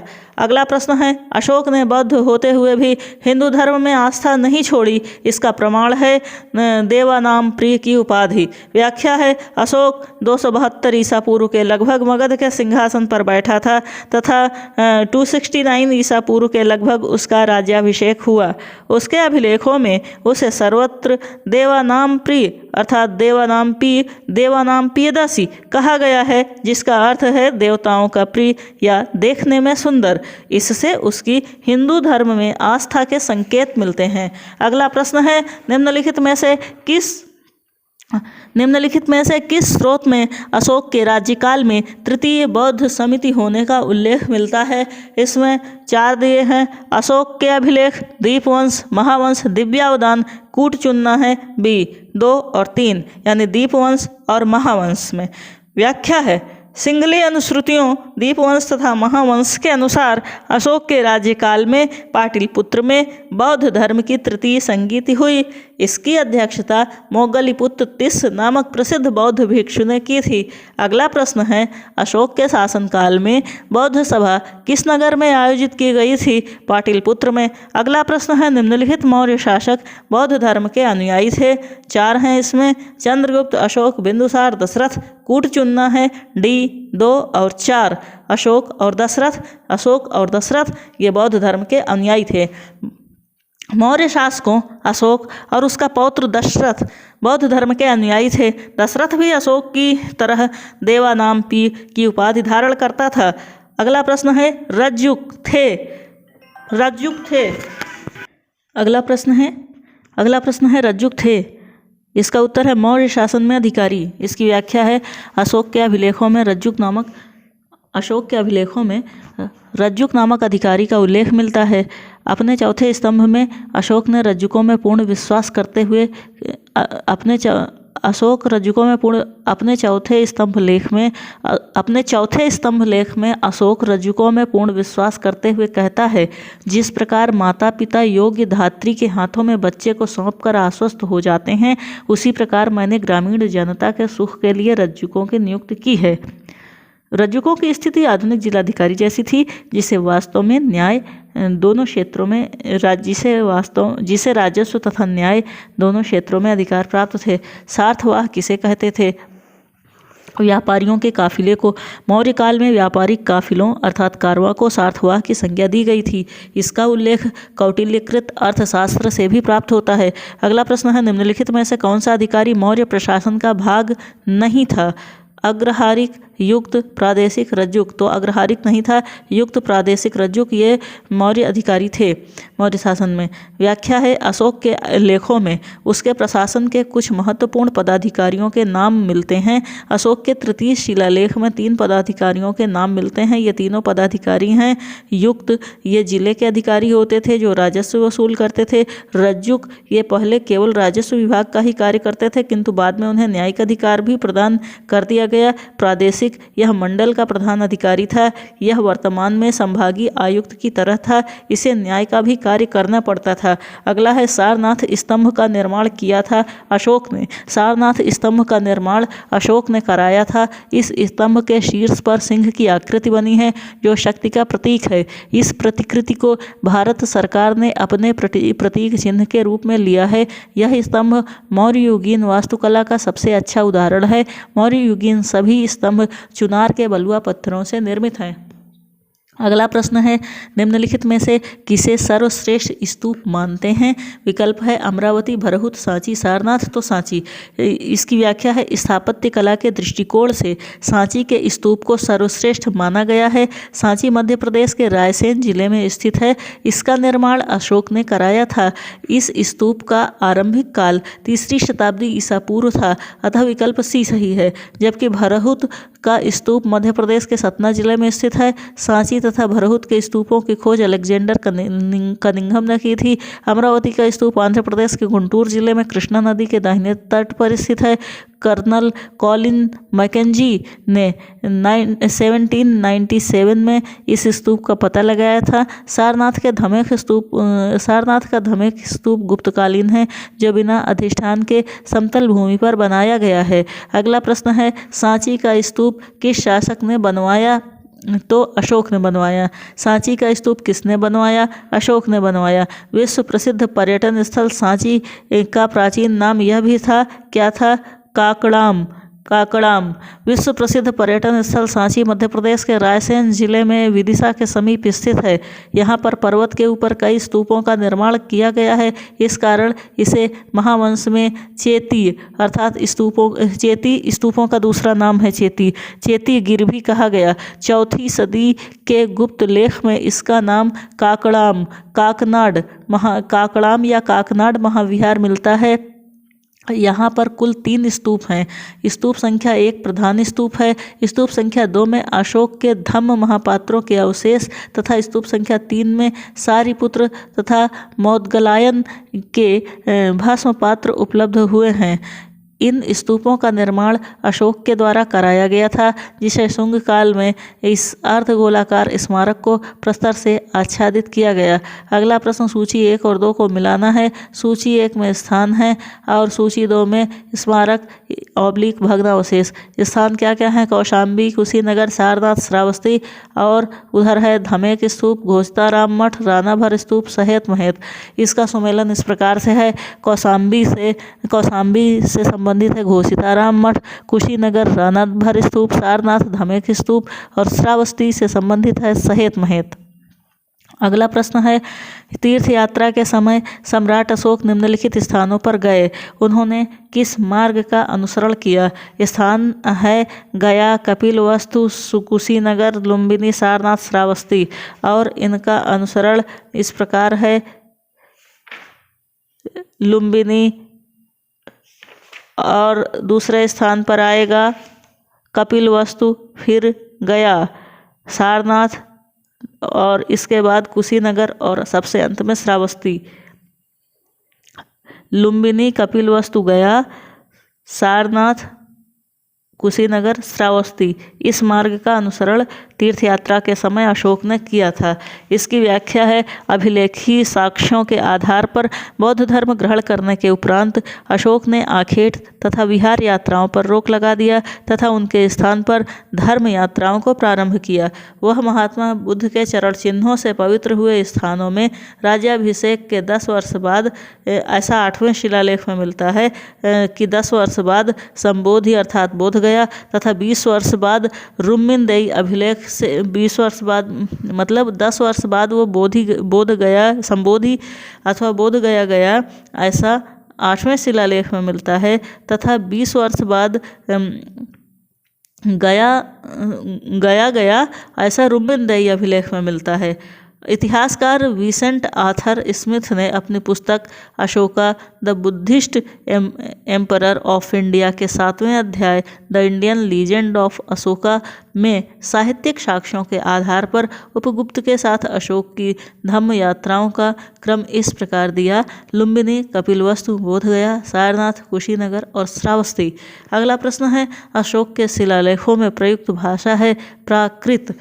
इसकी व्याख्या है, अशोक का इतिहास हमें मुख्यतः उसके शिलालेखों से ही ज्ञात होता है। उसके अभिलेखों का विभाजन 3 वर्गों में किया जा सकता है: शिलालेख, स्तंभलेख और गुहालेख। शिलालेख 14 विभिन्न लेखों का एक समूह है जो 8 विभिन्न स्थानों से प्राप्त किए गए हैं। शिलालेख 14 विभिन्न लेखों का एक समूह है जो 8 भिन्न भिन्न स्थानों से प्राप्त किए गए हैं। ये 8 स्थान हैं: शहबाजगढ़ी, मानसेहरा, कालसी, गिरनार, धौली, जावगढ़, एर्रागुडी तथा सोपारा। अशोक के अधिकांश अभिलेख प्राकृत भाषा एवं ब्राह्मी लिपि में लिखे गए हैं। केवल 2 अभिलेखों शहबाजगढ़ी एवं मानसेहरा की लिपि ब्राह्मी न होकर खरोष्ठी है। तक्षशिला से आर्मेयिक लिपि में लिखा गया एक भग्न अभिलेख शरेकुना नामक स्थान से यूनानी तथा आर्मेयिक लिपियों में लिखा गया द्विभाषी यूनानी एवं सीरियाई भाषा अभिलेख तथा लंघमान नामक स्थान से आरमाइक लिपि में लिखा गया अशोक का अभिलेख प्राप्त हुआ है। अगला प्रश्न है, निम्नांकित में से कौन सा अशोककालीन अभिलेख खरोष्ठी लिपि में है? तो शाहबाजगढ़ी का अभिलेख। अगला प्रश्न है, पत्थर पर प्राचीनतम शिलालेख किस भाषा में थे? प्राकृत भाषा में थे। ब्राह्मी लिपि का प्रथम उद्वाचन किस पर उत्कीर्ण अक्षरों से किया गया? पत्थर की पट्टियों पर। ब्राह्मी लिपि का प्रथम उद्वाचन पत्थर की पट्टियों अर्थात शिलालेखों पर उत्कीर्ण अक्षरों से किया गया था। इस कार्य को संपादित करने वाले प्रथम विद्वान सर जेम्स प्रिंसेप थे, जिन्होंने अशोक के अभिलेखों को पढ़ने का श्रेय हासिल किया। अगला प्रश्न है, अशोक के शिलालेखों को सर्वप्रथम किसने पढ़ा? जेम्स प्रिंसेप ने। अगला प्रश्न है, अशोक के अभिलेखों को सर्वप्रथम पढ़ा था? जेम्स प्रिंसेप ने। अगला प्रश्न है, ब्राह्मी लिपि को सर्वप्रथम किसने पढ़ा? जेम्स प्रिंसेप ने। अगला प्रश्न है, अशोक के शिलालेखों को पढ़ने वाला प्रथम अंग्रेज कौन था? James Prinsep. अगला प्रश्न है, सम्राट अशोक के राजादेशों को सबसे पहले विकुटन डिसाइफर किसने किया? James Prinsep. अगला प्रश्न है, मौर्य साम्राज्य के पेशावर के निकट उत्तर पश्चिम भाग में अशोक के शिलालेख थे खरोष्ठी लिपि में। व्याख्या है, मौर्य साम्राज्य के पेशावर के निकट उत्तर पश्चिम भाग में खरोष्ठी लिपि में अशोक के शिलालेख प्राप्त हुए हैं। अशोक के अधिकांश अभिलेख प्राकृत भाषा एवं ब्राह्मी लिपि में लिखे गए हैं। दो अभिलेखों शाहबाजगढ़ी एवं मानसेहरा की ब्राह्मी लिपि ब्राह्मी न होकर खरोष्ठी है। दो अभिलेखों शाहबाजगढ़ी एवं मानसेहरा की लिपि ब्राह्मी न होकर खरोष्ठी है। शरेकुना की लिपि आरमाइक एवं यूनानी है। शरेकुना की लिपि आरमेइक एवं यूनानी है। अगला प्रश्न है, वह स्थान जहाँ प्राक अशोक ब्राह्मी लिपि का पता चला है? अनुराधापुर।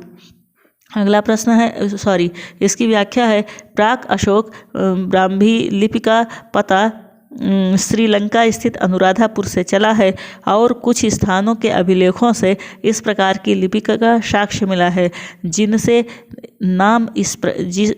नाम इस प्रकार हैं: पिपरहवा, सोहगौरा और महास्थान। अगला प्रश्न है, प्राचीन भारत में निम्नलिखित में से कौन सी एक लिपि दाईं से बाईं ओर लिखी जाती थी? खरोष्ठी। प्राचीन भारत में खरोष्ठी लिपि दाएं से बाएं लिखी जाती थी। इसे पढ़ने का श्रेय प्रिंसेप, गोटेफ्रेड, लैसेन आदि विद्वानों को है। यह मुख्यतः उत्तर पश्चिम भारत की लिपि थी। अगला प्रश्न है, निम्नलिखित में से प्राचीन भारत की कौन सी लिपि दाहिने से बाईं ओर लिखी जाती थी? तो वह है आपकी खरोष्ठी। अगला प्रश्न है, अशोक का अपने शिलालेखों में सामान्यतः जिस नाम से उल्लेख हुआ है प्रियदर्शी। व्याख्या है, अशोक के अभिलेखों में सर्वत्र उसे देवानाम प्रियदर्शी, देवताओं का प्रिय अथवा देखने में सुंदर, देवानाम प्रियदर्शी, राजा आदि उपाधियों से संबोधित किया गया है। प्रियदर्शी तथा राजा आदि उपाधियों से संबोधित किया गया है। पुराणों में उसे अशोक वर्धन कहा गया है। अगला प्रश्न है, अपने शिलालेखों में अशोक सामान्यतः किस नाम से जाने जाते हैं? प्रियदर्शी। अगला प्रश्न है, अभिलेखों में किस शासक का उल्लेख प्रियदर्शी एवं देवानाम प्रिय के रूप में किया गया है? अशोक। अगला प्रश्न है, निम्नलिखित वक्तव्यों में कौन सा एक वक्तव्य अशोक के प्रस्तर स्तंभों के बारे में गलत है? तो इसमें इन पर बढ़िया पॉलिश है, ये अखंड हैं, स्तंभों का शेफ्ट शुंडाकार है, ये स्थापत्य संरचना के भाग हैं। तो इसमें कौन गलत है? डी ऑप्शन, ये स्थापत्य संरचना के भाग हैं, ये गलत है। बाकी सही हैं। क्या क्या सही हैं? इन पर बढ़िया पॉलिश है, सही। ये अखंड हैं, सही। स्तंभों के शेफ्ट शुंडाकार हैं, सही। व्याख्या, अशोक के प्रस्तर स्तंभ स्थापत्य संरचना के भाग नहीं हैं, बल्कि ये पृथक रचनाएं हैं। अन्य तीनों कथन सही हैं। अगला प्रश्न है, निम्नलिखित में से किस उभारदार मूर्ति शिल्प रिलीफ स्कल्पचर शिलालेख में अशोक के प्रस्तर रूप चित्र के साथ राणियों अशोक अर्थात राजा अशोक उल्लिखित है? उत्तर है कंगनहल्ली। व्याख्या है, कर्नाटक के कुलबर्गी जिले में भीमा नदी के किनारे कंगनहल्ली में बौद्ध स्तूप है। यहाँ सम्राट अशोक का रानी के साथ प्रस्तर पर रूप चित्र उत्कीर्ण किया गया है, जिसके नीचे राण्यो अशोक अर्थात राजा अशोक लिखा है। अगला प्रश्न है, निम्नलिखित में से किस एक अभिलेख में अशोक के व्यक्तिगत नाम का उल्लेख मिलता है? मास्की। इसकी व्याख्या है, अशोक का इतिहास में अशोक का इतिहास हमें मुख्यतः उसके अभिलेखों से ही ज्ञात होता है। उसके अभी तक 40 से अधिक अभिलेख प्राप्त हो चुके हैं। मास्की, गुर्जरा, नेत्तूर एवं उडेगोलम के लेखों में अशोक का व्यक्तिगत नाम मिलता है। किन किन में मिलता है? मास्की, गुर्जरा, नेत्तूर और उडेगोलम, इन चारों में अशोक का व्यक्तिगत नाम मिलता है। तो यहाँ जो विकल्प है उसमें मास्की सही है। अगला प्रश्न है, निम्नलिखित अभिलेखों में से किस लेख में अशोक नाम उल्लिखित है? मास्की का लघु शिलालेख। अगला प्रश्न है, निम्नलिखित अभिलेखों में से किसमें अशोक का नामोल्लेख हुआ है? गुर्जरा में। टोटल 4 में नामोल्लेख हुआ है। नामोल्लेख मास्की, गुर्जरा, नेत्तूर, उडेगोलम, 4 में अशोक व्यक्तिगत नाम मिलता है। मास्की, गुर्जरा, नेत्तूर, उडेगोलम। अगला प्रश्न है, अशोक का रुम्मिनदेई अभिलेख संबंधित है। बुद्ध के जन्म से व्याख्या है, अशोक ने अपने राज्याभिषेक के 20 वर्ष बाद लुम्बिनी की यात्रा की तथा वहाँ एक शिलास्तंभ स्थापित किया। यही शिलास्तंभ रुम्मिनदेई लघु स्तंभ लेख है। बुद्ध की जन्मभूमि होने के कारण लुम्बिनी ग्राम का भोग कर माफ कर दिया तथा भू राजस्व 1/6 से घटाकर 1/8 कर दिया। अगला प्रश्न है, गुर्जरा लघु शिलालेख जिसमें अशोक का नामोल्लेख किया गया है कहाँ स्थित है? मध्य प्रदेश के दतिया में। व्याख्या है, अशोक का नामोल्लेख करने वाला गुर्जरा लघु शिलालेख मध्य प्रदेश के दतिया जिले में स्थित है। अगला प्रश्न, केवल वह स्तंभ जिसमें अशोक ने स्वयं को मगध का सम्राट बताया है। भाब्रू स्तंभ। भाब्रू बैराट स्तंभ लेख में अशोक ने स्वयं को मगध का सम्राट बताया है। यही अभिलेख अशोक को बौद्ध धर्मावलंबी प्रमाणित करता है। अगला प्रश्न है, कालसी प्रसिद्ध है अशोक के शिलालेख के कारण। कालसी उत्तराखंड के देहरादून जिले में स्थित है। यहाँ से अशोक का शिलालेख मिला है, इसलिए कालसी का ऐतिहासिक महत्व है। अगला प्रश्न है, उत्तराखंड में सम्राट अशोक के शिलालेखों की एक प्रति कहाँ मिली थी? तो कालसी में। अगला प्रश्न है, निम्नलिखित युग्मों पर विचार कीजिए। अशोक के प्रमुख शिलालेखों के स्थान और वह स्थान जिस राज्य में है। तो शिलालेखों के स्थान में 4 दिया है। धौली, धौली ओडिशा में दिया है, एर्रगुड़ी आंध्र प्रदेश में, जौगढ़ मध्य प्रदेश, कालसी कर्नाटक में, और पूछ रहा है कितने सुमेलित हैं। तो केवल दूसरा वाला सुमेलित है, एर्रगुड़ी आंध्र प्रदेश। इसकी व्याख्या देखते हैं। विकल्पगत अशोक के शिलालेखों में धौली ओडिशा में है, एर्रगुड़ी आंध्र प्रदेश में है, एर्रगुड़ी या एर्रागुड़ी आंध्र प्रदेश में है, जौगढ़ ओडिशा में है, कालसी उत्तराखंड में है। धौली ओडिशा में, एर्रगुड़ी या एर्रागुड़ी आंध्र प्रदेश में, जौगढ़ भी ओडिशा में, धौली भी ओडिशा में, जौगढ़ भी ओडिशा में, धौली भी ओडिशा, जौगढ़ भी ओडिशा, एर्रागुड़ी आंध्र प्रदेश और कालसी उत्तराखंड। अगला प्रश्न है, निम्नलिखित में से अशोक का कौन सा शिलालेख धार्मिक संश्लेषण अर्थात समन्वय के बारे में कहता है? 12वां शिलालेख। इसकी व्याख्या है, अशोक का 12वां शिलालेख कहता है कि सभी संप्रदायों के सार तत्व में वृद्धि हो, क्योंकि सबका मूल संयम ही है। हमें संप्रदायों का आदर करना चाहिए। अतः स्पष्ट है कि 12वें शिलालेख से धार्मिक संश्लेषण अर्थात समन्वय के बारे में प्रमाण मिलता है। शिलालेख में लिखा क्या है? सभी संप्रदायों के सार तत्व में वृद्धि हो, क्योंकि सबका मूल संयम ही है। हमें सभी संप्रदायों का आदर करना चाहिए। बस इतना लिखा हुआ है। आगे है, कलिंग युद्ध की विजय तथा क्षतियों का वर्णन अशोक के किस शिलालेख रॉक एडिक्ट में है? तो ये है शिलालेख 13वां। अशोक के राज्यकाल की पहली बड़ी घटना कलिंग युद्ध और इसमें अशोक की विजय थी। अशोक के 13वें शिलालेख से इस युद्ध के संदर्भ में स्पष्ट साक्ष्य मिलते हैं। यह घटना अशोक के शासनकाल के 8 वर्ष बाद अर्थात 261 ईसा पूर्व में घटित हुई। इस शिलालेख में उसने कलिंग युद्ध से हुई पीड़ा पर अपना दुख और पश्चाताप व्यक्त किया। अगला प्रश्न है, कलिंग युद्ध का विवरण हमें ज्ञात होता है 13वें शिलालेख द्वारा। अगला प्रश्न है, किस अभिलेख में कलिंग विजय का वर्णन है? हाथी गुम्फा अभिलेख में। किस अभिलेख में कलिंग विजय का वर्णन है? उत्तर है हाथी गुम्फा अभिलेख में। व्याख्या है खारवेल के हाथी गुम्फा अभिलेख में। देखो इसमें 4 विकल्प हैं। किस अभिलेख में कलिंग विजय का वर्णन है? तो इसमें मास्की अभिलेख, रुद्रदामन अभिलेख, जूनागढ़ अभिलेख और हाथी गुम्फा अभिलेख।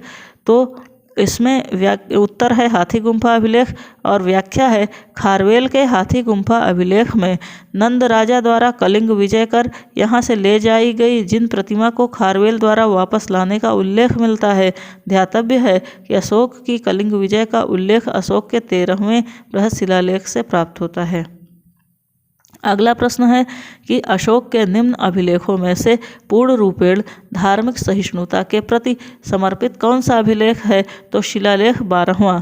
अशोक के दीर्घ शिलालेख 12 में सभी संप्रदायों के सार की वृद्धि होने की कामना की गई है तथा धार्मिक सहिष्णुता हेतु पालनीय उपाय बताए गए हैं। अगला प्रश्न है निम्नलिखित में से किस शासक ने अपनी प्रजा को इस अभिलेख के माध्यम से परामर्श दिया? उसमें जो लिखा है कि कोई भी व्यक्ति अपने संप्रदाय को महिमा मंडित करने की दृष्टि से अपने धार्मिक संप्रदाय की प्रशंसा करता है या अपने संप्रदाय के प्रति अत्यधिक भक्ति के कारण अन्य संप्रदायों की निंदा करता है अपितु वह अपने संप्रदाय को गंभीर रूप से हानि पहुंचाता है। तो ये अशोक, इसका उत्तर है अशोक। प्रश्न है निम्नलिखित में से किस शासक ने अपनी प्रजा को इस अभिलेख के माध्यम से परामर्श दिया? कोई भी व्यक्ति जो अपने संप्रदाय को महिमा मंडित करने की दृष्टि से अपने धार्मिक संप्रदाय की प्रशंसा करता है या अपने संप्रदाय के प्रति अत्यधिक भक्ति के कारण अन्य संप्रदायों की निंदा करता है वह अपितु अपने संप्रदाय को गंभीर रूप से हानि पहुंचाता है। पूरा कथन इतना है कि कोई भी व्यक्ति जो अपने संप्रदाय को महिमा मंडित करने की दृष्टि से अपने धार्मिक संप्रदाय की प्रशंसा करता है या अपने संप्रदाय के प्रति अत्यधिक भक्ति के कारण अन्य संप्रदायों की निंदा करता है वह अपितु अपने संप्रदाय को गंभीर रूप से हानि पहुंचाता है। स्टेटमेंट खत्म। ये है अशोक का स्टेटमेंट अभिलेख के माध्यम से। प्रस्तुत पंक्तियां मौर्य शासक अशोक के 12वें शिलालेख में उद्धृत हैं। अगला प्रश्न है अशोक के जो प्रमुख शिलालेख संगम राज्य के विषय में हमें बताते हैं उनमें से है दूसरा और 13वां। अशोक के दूसरे शिलालेख में दक्षिण भारतीय एवं अशोक के दूसरे शिलालेख में दक्षिण भारतीय एवं 13वें शिलालेख में संगम राज्यों चोल, पांड्य, सत्यपुत, केरलपुत सहित ताम्रपर्णी अर्थात श्रीलंका की सूचना, जबकि 13वें शिलालेख में चोल, पांड्य, ताम्रपर्णी का उल्लेख मिलता है। अशोक के दूसरे शिलालेख में दक्षिण भारतीय एवं 13वें शिलालेख में संगम राज्यों का उल्लेख मिलता है। अगला प्रश्न है निम्नलिखित में से किस दक्षिणी राज्य का उल्लेख अशोक के अभिलेख में नहीं है?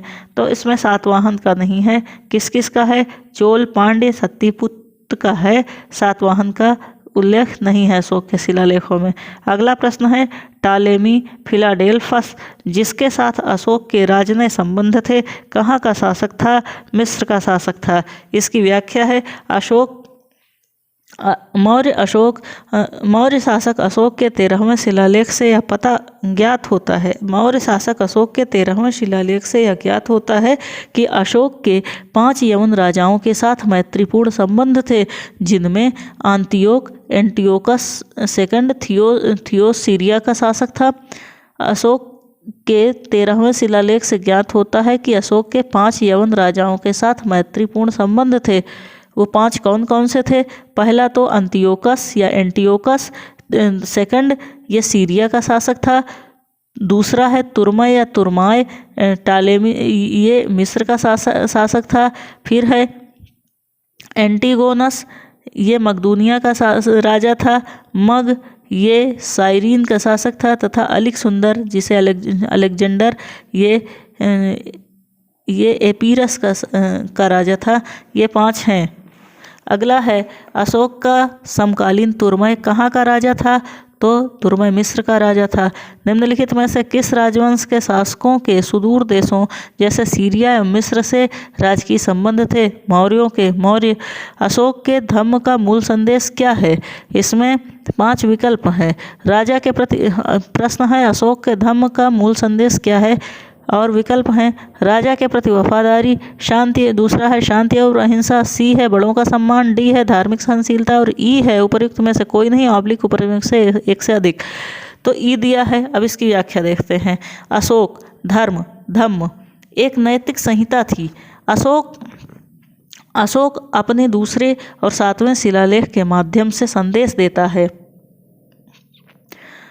कि कम पाप करना, कल्याण करना, दान दया करना, सत्य बोलना, पवित्रता से रहना, स्वभाव में मधुरता तथा साधुता बनाए रखना। इस प्रकार अशोक धम्म के मूल संदेश में शांति और अहिंसा, बड़ों का सम्मान तथा धार्मिक सहनशीलता निहित है। अतः उत्तर ई होगा। मतलब इसमें बहुत सारे 2-3 विकल्प सही हैं।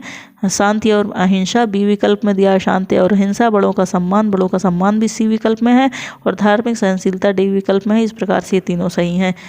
अगला प्रश्न है निम्न में से अशोक के किस शिलालेख में पारंपरिक अवसरों पर पशु बलि पर रोक लगाई गई है? ऐसा लगता है कि यह पाबंदी पशुओं के वध पर थी। तो यह है आपका स्तंभ अभिलेख 5 स्तंभ अभिलेख 5वें। अच्छा, इसकी व्याख्या है अशोक के प्रथम शिलालेख में पशु बलि निषेध के संदर्भ में लेख इस प्रकार है। अशोक के प्रथम शिलालेख में पशु बलि निषेध के संदर्भ में इस प्रकार लेख है। क्या लेख है? यहाँ कोई जीव मारकर बलि न दिया जाए और न कोई उत्सव किया जाए। पहले प्रियदर्शी राजा की पाकशाला में प्रतिदिन सैकड़ों जीव मांस के लिए मारे जाते थे, लेकिन अब इस अभिलेख के लिखे जाने तक सिर्फ 3 पशु प्रतिदिन मारे जाते हैं, 2 मोर एवं 1 मृग। इसमें भी मृग हमेशा नहीं मारा जाता। ये तीनों भी भविष्य में नहीं मारे जाएंगे। स्टेटमेंट खत्म। 5वें स्तंभ लेख के अनुसार अशोक द्वारा राज्याभिषेक के 26वें वर्ष बाद निम्नलिखित जीवों का वध निषेध किया गया। तो वो स्टेटमेंट तो था प्रथम शिलालेख का। अब 5वें स्तंभ लेख में क्या है कि 5वें स्तंभ लेख के अनुसार निम्नलिखित जीवों का वध निषिद्ध किया गया था। किस किस जीव का? तोता, मैना, अरुड़ा, जंगली बतख, नंदीमुख, चमगादड़, रानी चींटियां, अस्थिरहित मछली, कछुआ, शाही गिलहरी, हिरण, बैल, श्वेत कबूतर, घरेलू कबूतर और ऐसे चौपाए जो न खाए जाते हों और अन्य किसी काम न आते हों। प्रत्येक पक्ष के 8वें, 14वें और 15वें दिन, तिष्य और पुनर्वसु के दिन, तीनों ऋतुओं की प्रथम पूर्णिमा तथा दूसरे त्योहारों पर बैलों, बकरों, सुअरों तथा अन्य जानवरों को बधिया न किया जाए। तिष्य, पुनर्वसु और ऋतुओं की पूर्णिमा को प्रत्येक ऋतु की पूर्णिमा वाले पक्ष में घोड़ों और बैलों को न दागा जाए। अतः स्पष्ट है कि इसका अभीष्ट उत्तर बी होगा।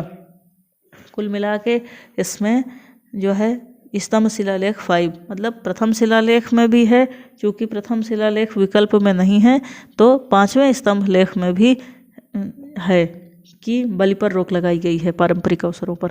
अगला प्रश्न है निम्नलिखित प्राचीन भारतीय अभिलेखों में से कौन सा एक खाद्यान्न को देश में संकट काल में उपयोग हेतु सुरक्षित रखने के बारे में प्राचीनतम शाही आदेश है? तो इसका उत्तर है सोहगौरा ताम्रपत्र।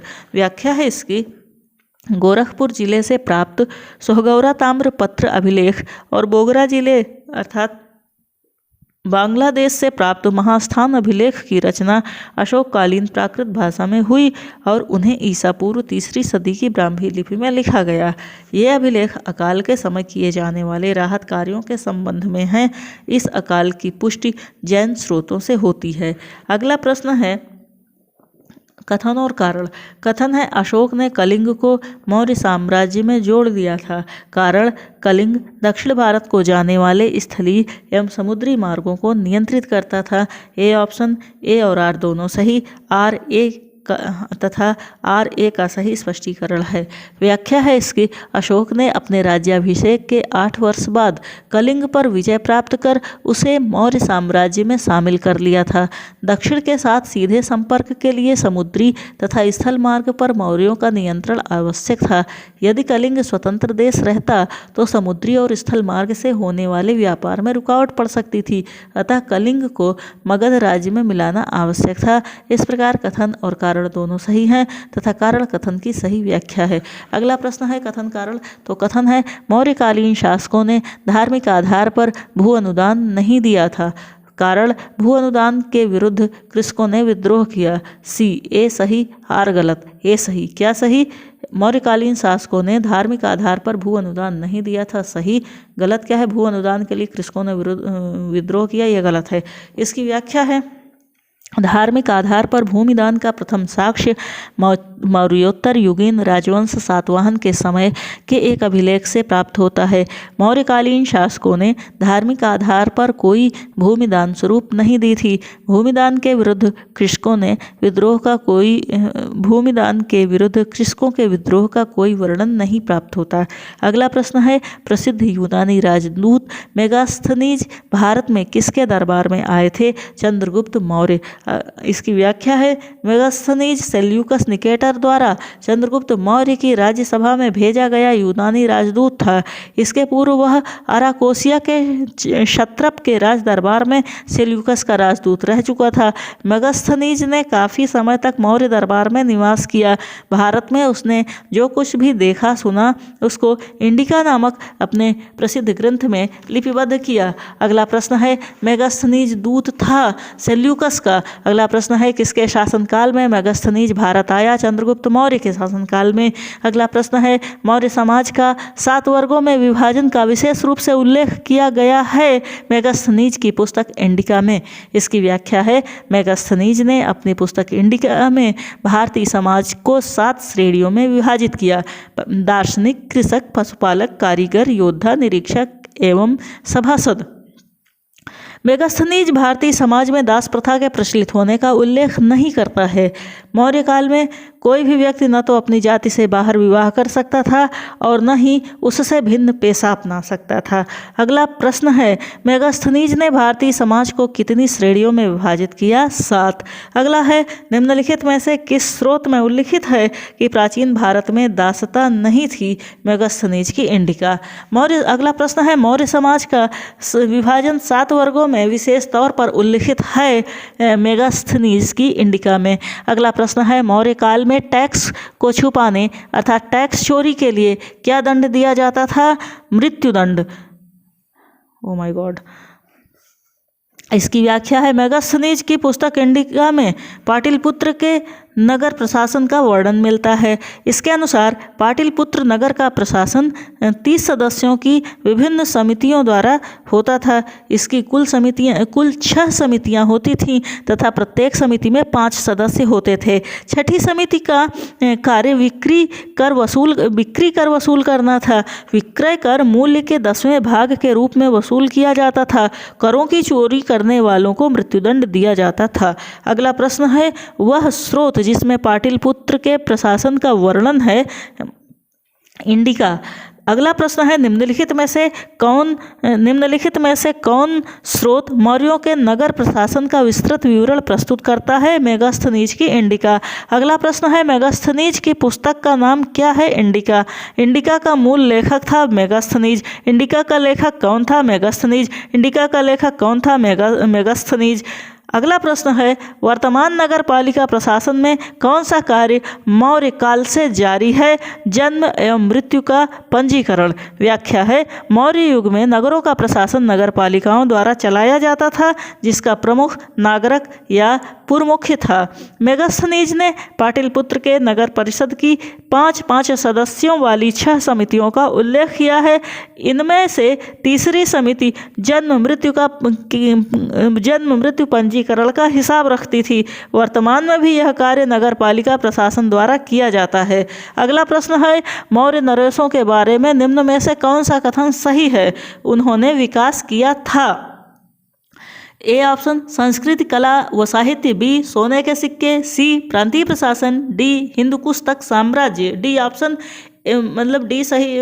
इसमें कौन कौन से सही है? ए सी डी सही है। अर्थात मौर्य नरेशों के बारे में उन्होंने क्या क्या विकास किया? ए संस्कृत कला व साहित्य, सी प्रांतीय प्रशासन, डी हिंदू कुश तक साम्राज्य। ये उन्होंने विकास किया इनका। इसकी व्याख्या है, अर्थात मौर्यों ने सोने के सिक्के का विकास नहीं किया। इसकी व्याख्या है, मौर्य सम्राटों ने संस्कृति, कला एवं साहित्य के विकास में महती भूमिका अदा की। चंद्रगुप्त मौर्य का साम्राज्य उत्तर पश्चिम में ईरान की सीमा से लेकर दक्षिण में वर्तमान उत्तरी कर्नाटक तक फैला था। पूर्व में मगध से लेकर पश्चिम में सौराष्ट्र एवं सोपारा तक का संपूर्ण प्रदेश उसके साम्राज्य के अधीन था। इतिहासकार स्मिथ के अनुसार हिंदुकुश पर्वत भारत की वैज्ञानिक ठीक तो है, मुझे लगा भौगोलिक सीमा होना चाहिए। हिंदुकुश पर्वत भारत की वैज्ञानिक सीमा थी। अशोक के अभिलेखों में मौर्य साम्राज्य के 5 प्रांतों के नाम मिलते हैं। उत्तरापथ, अवंतिरठ, कलिंग, दक्षिणापथ, 5वां है प्राच्य या पूर्वी प्रदेश। स्वर्ण सिक्कों को भारत में प्रचलित करने का श्रेय हिंद यवन अर्थात इंडो ग्रीक शासकों को है। अगला प्रश्न है, भाग एवं बलि थे राजस्व के स्रोत। व्याख्या है, भाग एवं बलि प्राचीन भारत में राजस्व के स्रोत थे। अर्थशास्त्र से ज्ञात होता है कि राजा भूमि का मालिक होता था, वह भूमि से उत्पन्न उत्पादन के 1 भाग का अधिकारी था। इस कर को भाग कहते थे। इसी प्रकार बलि भी राजस्व का स्रोत था। अगला प्रश्न है, मौर्य काल में भूमि कर जो कि राज्य की आय का मुख्य स्रोत था, किस अधिकारी द्वारा एकत्रित किया जाता था? सीताध्यक्ष। इसकी व्याख्या है, मौर्य काल में सीताध्यक्ष कृषि भूमि का अध्यक्ष था। वही भूमि कर वसूलने का कार्य करता था, जबकि अग्रोनोमोई या एग्रोनोमोई जिले के अधिकारियों को कहा जाता था। शुल्काध्यक्ष विभिन्न प्रकार के व्यवसाय एवं व्यापार का कर वसूलता था। अक्राध्यक्ष या अकाराध्यक्ष खानों का नियंत्रण करता था। आगे चलते हैं। अगला प्रश्न है, मौर्य काल में सीता से तात्पर्य राजकीय भूमि से प्राप्त आय। व्याख्या है इसकी, मौर्य काल में राजकीय भूमि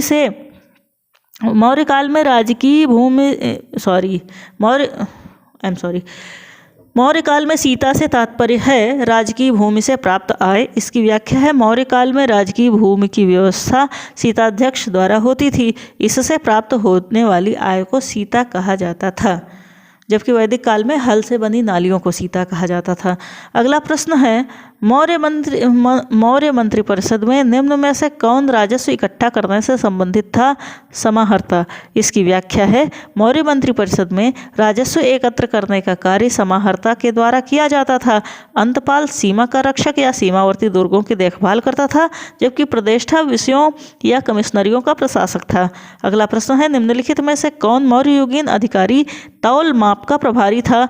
तो पौतवाध्यक्ष, तौल माप का अधिकारी पौतवाध्यक्ष।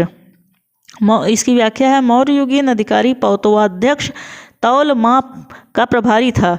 पण्याध्यक्ष वाणिज्य विभाग का अधिकारी तथा सूनाध्यक्ष बूचड़खाने के प्रभारी थे। अगला प्रश्न है, मौर्य काल में एग्रोनोमोई अधिकारी निम्नलिखित में से किस क्षेत्र से संबंधित थे? मार्ग निर्माण। इसकी व्याख्या है, मौर्य काल में एग्रोनोमोई अधिकारी राजस्व का संग्रह, सिंचाई सुविधाओं का पर्यवेक्षण, न्यायिक प्रशासन और भूमि की माप, सड़कों पर 10 स्टेडिया की दूरी पर पत्थर लगवाना, सड़कों का रखरखाव से संबंधित था। इस तरह मार्ग निर्माण उसका प्रमुख कार्य प्रतीत होता है।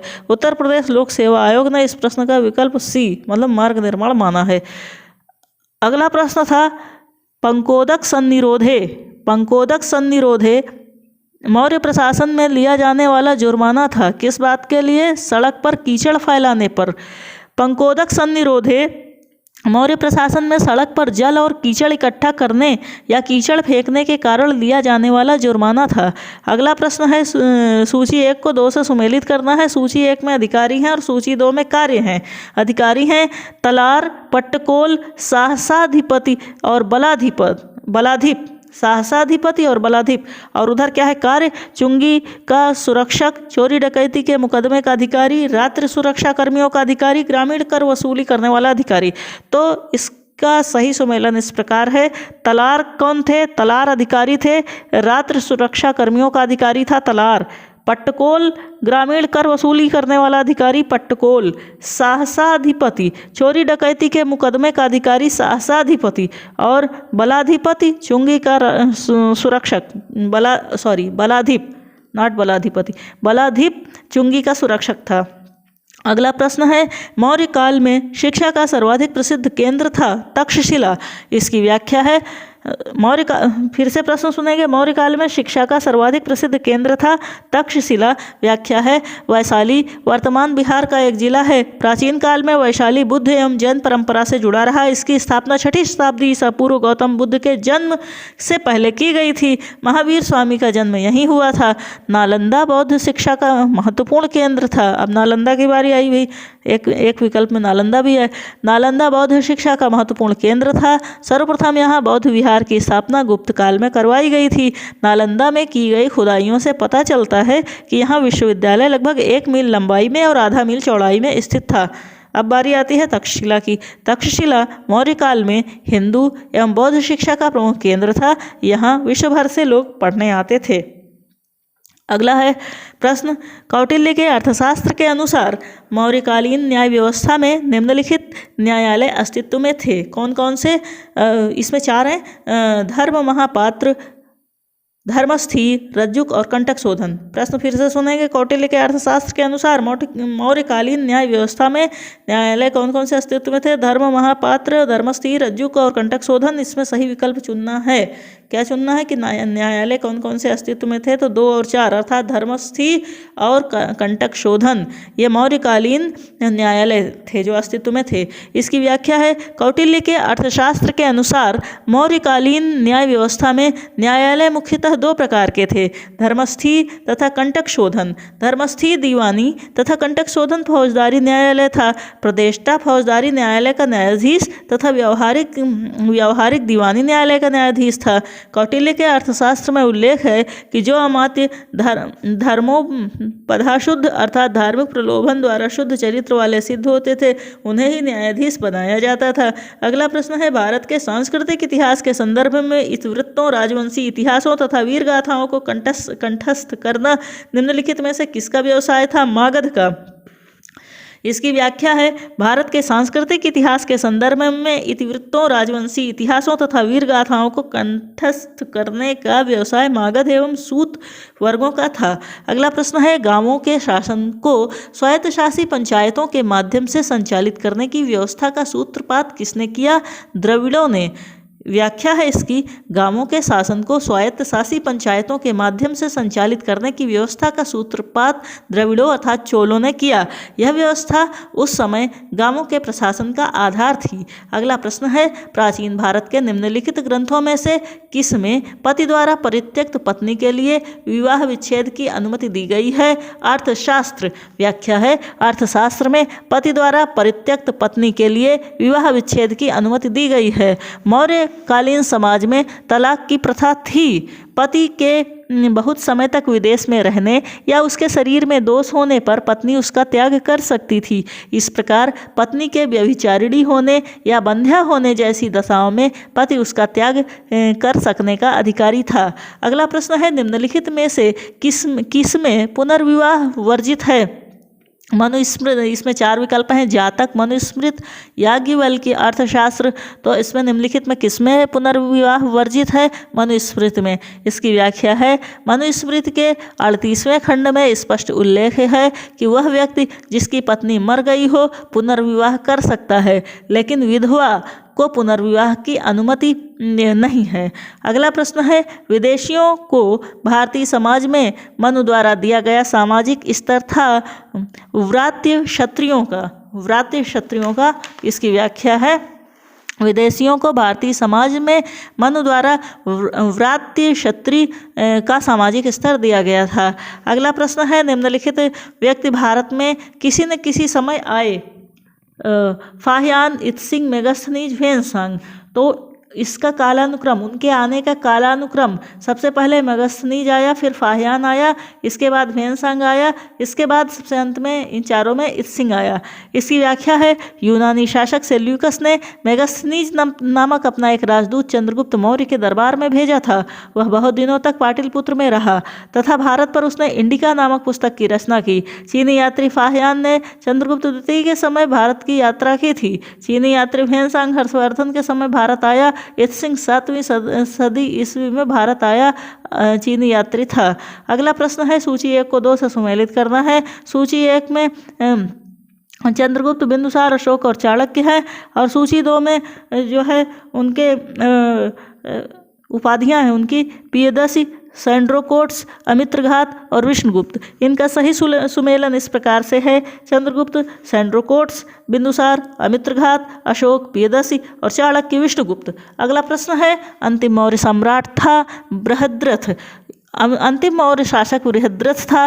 बृहद्रथ की हत्या इसके सेनापति पुष्यमित्र शुंग के द्वारा 184 ईसा पूर्व में की गई। फिर कथन है इसमें जो है, पहला कथन है अंतिम मौर्य शासक बृहद्रथ की हत्या उसके प्रधान सेनापति पुष्यमित्र शुंग ने की थी। इसके बाद अगला दूसरा कथन है, अंतिम शुंग राजा देवभूति की हत्या उसके ब्राह्मण मंत्री वासुदेव कर्ण ने की और उसने राज सिंहासन हथिया लिया। अगला प्रश्न है, आंध्र ने कर्ण राजवंश के अंतिम शासक को पदवंचित किया था। इन कथनों में सही कौन है? 1, 2, 3 तीनों सही हैं। तीनों सही हैं। फिर से कथन देख लेंगे। अंतिम मौर्य शासक बृहद्रथ की हत्या उसके प्रधान सेनापति पुष्यमित्र शुंग द्वारा की गई। सही कथन। अंतिम शुंग राजा देवभूत की हत्या उसके ब्राह्मण मंत्री वसुदेव कर्ण ने की और उसने राज सिंहासन हथिया लिया। सही कथन। आंध्र ने कर्ण राजवंश के अंतिम शासक को पदवंचित किया। सही कथन। इसकी व्याख्या है, जिस महत्वाकांक्षी व्यक्ति ने 184 ईसा पूर्व में अंतिम मौर्य शासक बृहद्रथ की हत्या करके शुंग राजवंश की स्थापना की, वह इतिहास में पुष्यमित्र शुंग के नाम से विख्यात है। शुंग वंश का अंतिम राजा देवभूत अत्यंत विलासी था। वह अपने अमात्य वासुदेव के षड्यंत्रों द्वारा मार डाला गया। वायु पुराण के अनुसार अंतिम कर्ण शासक सुशर्मन अपने आंध्र जाति भृत्य सिमुक अर्थात सिमुक या सिंधुक द्वारा मार डाला गया। ओके।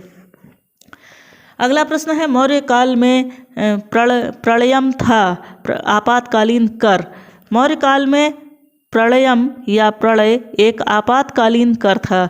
अगला प्रश्न है, ईस्वी सन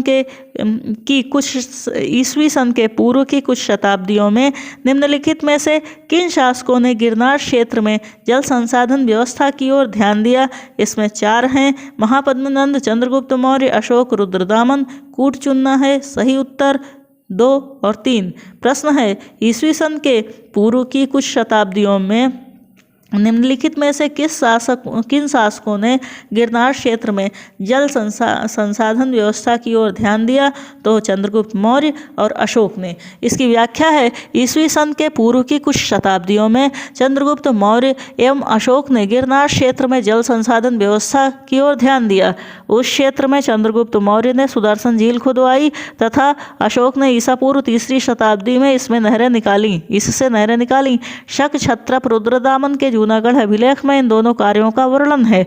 जूनागढ़ के शासक रुद्रदामन ने इस झील की मरम्मत कराई थी। चूंकि रुद्रदामन का यह कार्य 2री शताब्दी ईस्वी का था, अतः उत्तर में ईस्वी सन के पूर्व की शताब्दियों के संदर्भ में चंद्रगुप्त मौर्य एवं अशोक का ही नाम रहेगा। इस प्रकार यद्यपि शक शासक रुद्रदामन का नाम भी गिरनार क्षेत्र में जल संसाधन व्यवस्था से जुड़ा था, किंतु इसका समय ईस्वी सन के बाद 150 ईस्वी है। अतः इसके अतिरिक्त स्कंदगुप्त के समय में भी इस झील का पुनरुद्धार करवाया गया था। अगला प्रश्न है, जल की आवश्यकता को ध्यान में रखते हुए जिस प्रथम शासक ने गिरनार क्षेत्र में एक झील का निर्माण करवाया था, वह है चंद्रगुप्त मौर्य। अगला प्रश्न है, निम्नलिखित में से किस अभिलेख में चंद्रगुप्त और अशोक दोनों का उल्लेख किया गया है? महाक्षत्रप रुद्रदामन का जूनागढ़ अभिलेख। निम्नलिखित में से किस अभिलेख में चंद्रगुप्त और अशोक दोनों का उल्लेख किया गया है? महाक्षत्रप रुद्रदामन का जूनागढ़ अभिलेख। निम्नलिखित अभिलेखों में से किसमें अशोक का अभिलेख भी पाया गया है? महाक्षत्रप रुद्रदामन का जूनागढ़ अभिलेख। इसकी व्याख्या है, अशोक का अभिलेख महाक्षत्रप रुद्रदामन के जूनागढ़ अभिलेख पर भी पाया गया। रुद्रदामन पश्चिमी भारत के शकों का एक महान राजा था। गुजरात के जूनागढ़ अर्थात गिरनार से शक संवत 72 अर्थात 150 ईस्वी का शक संवत 72 ईस्वी में 150 का उसका एक अभिलेख प्राप्त हुआ है। इससे उसकी विजयों, व्यक्तिगत एवं कृतित्व का विवरण प्राप्त होता है। अशोक के अतिरिक्त स्कंदगुप्त के भी 2 लेख इस पर खुदे हैं। सर्वप्रथम 1822 में कर्नल टाड ने इस लेख का पता लगाया। यह विशुद्ध संस्कृत भाषा में तथा ब्राह्मी लिपि में लिखित प्राचीनतम लेखों में से एक है। इसकी रचना का मुख्य उद्देश्य सुदर्शन झील के बांध के पुनर्निर्माण का विवरण सुरक्षित रखना है। अगला प्रश्न, बराबर पहाड़ी की गुफाओं बराबर पहाड़ी की गुफाओं के विषय में निम्न में से कौन सा एक सही नहीं है? तो बराबर पहाड़ी पर कुल 4 गुफाएं हैं, सही कथन। 3 गुफाओं की दीवार पर अशोक के अभिलेख उत्कीर्ण है, सही कथन। ये अभिलेख इन गुफाओं को आजीविकों को समर्पित होने का उल्लेख करते हैं, सही कथन। गलत क्या है? यह अभिलेख ईसा पूर्व 6वीं शताब्दी के हैं, गलत। इसकी व्याख्या है, बिहार के जहानाबाद जिले में स्थित बराबर और नागार्जुनी पहाड़ियां हैं। नागार्जुनी में 3 गुफाएं हैं तथा बराबर नामक पहाड़ी पर कुल 4 गुफाएं स्थित हैं। इनमें से 3 गुफाओं की दीवारों पर अशोक के लेख उत्कीर्ण मिलते हैं। चौथी गुफा लोमस ऋषि गुफा में मौखरी शासक अनंत वर्मन का लेख है।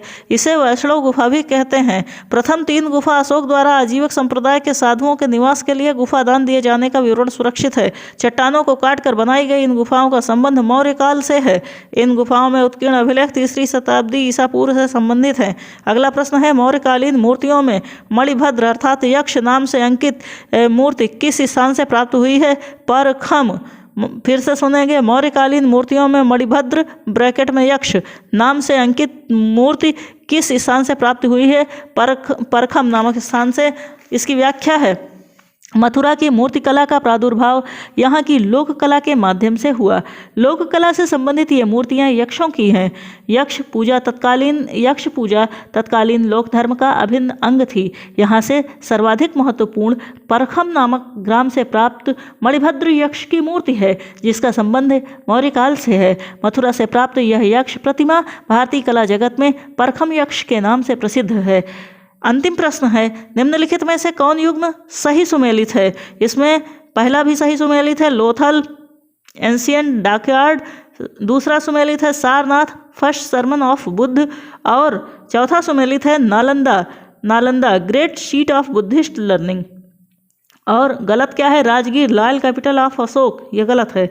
इसकी व्याख्या है, Lothal ancient dockyard, Sarnath first sermon of Buddha, Nalanda great sea of Buddhist learning, ये सभी सही हैं, परंतु Rajgir lion capital of Ashoka का युग्म गलत है।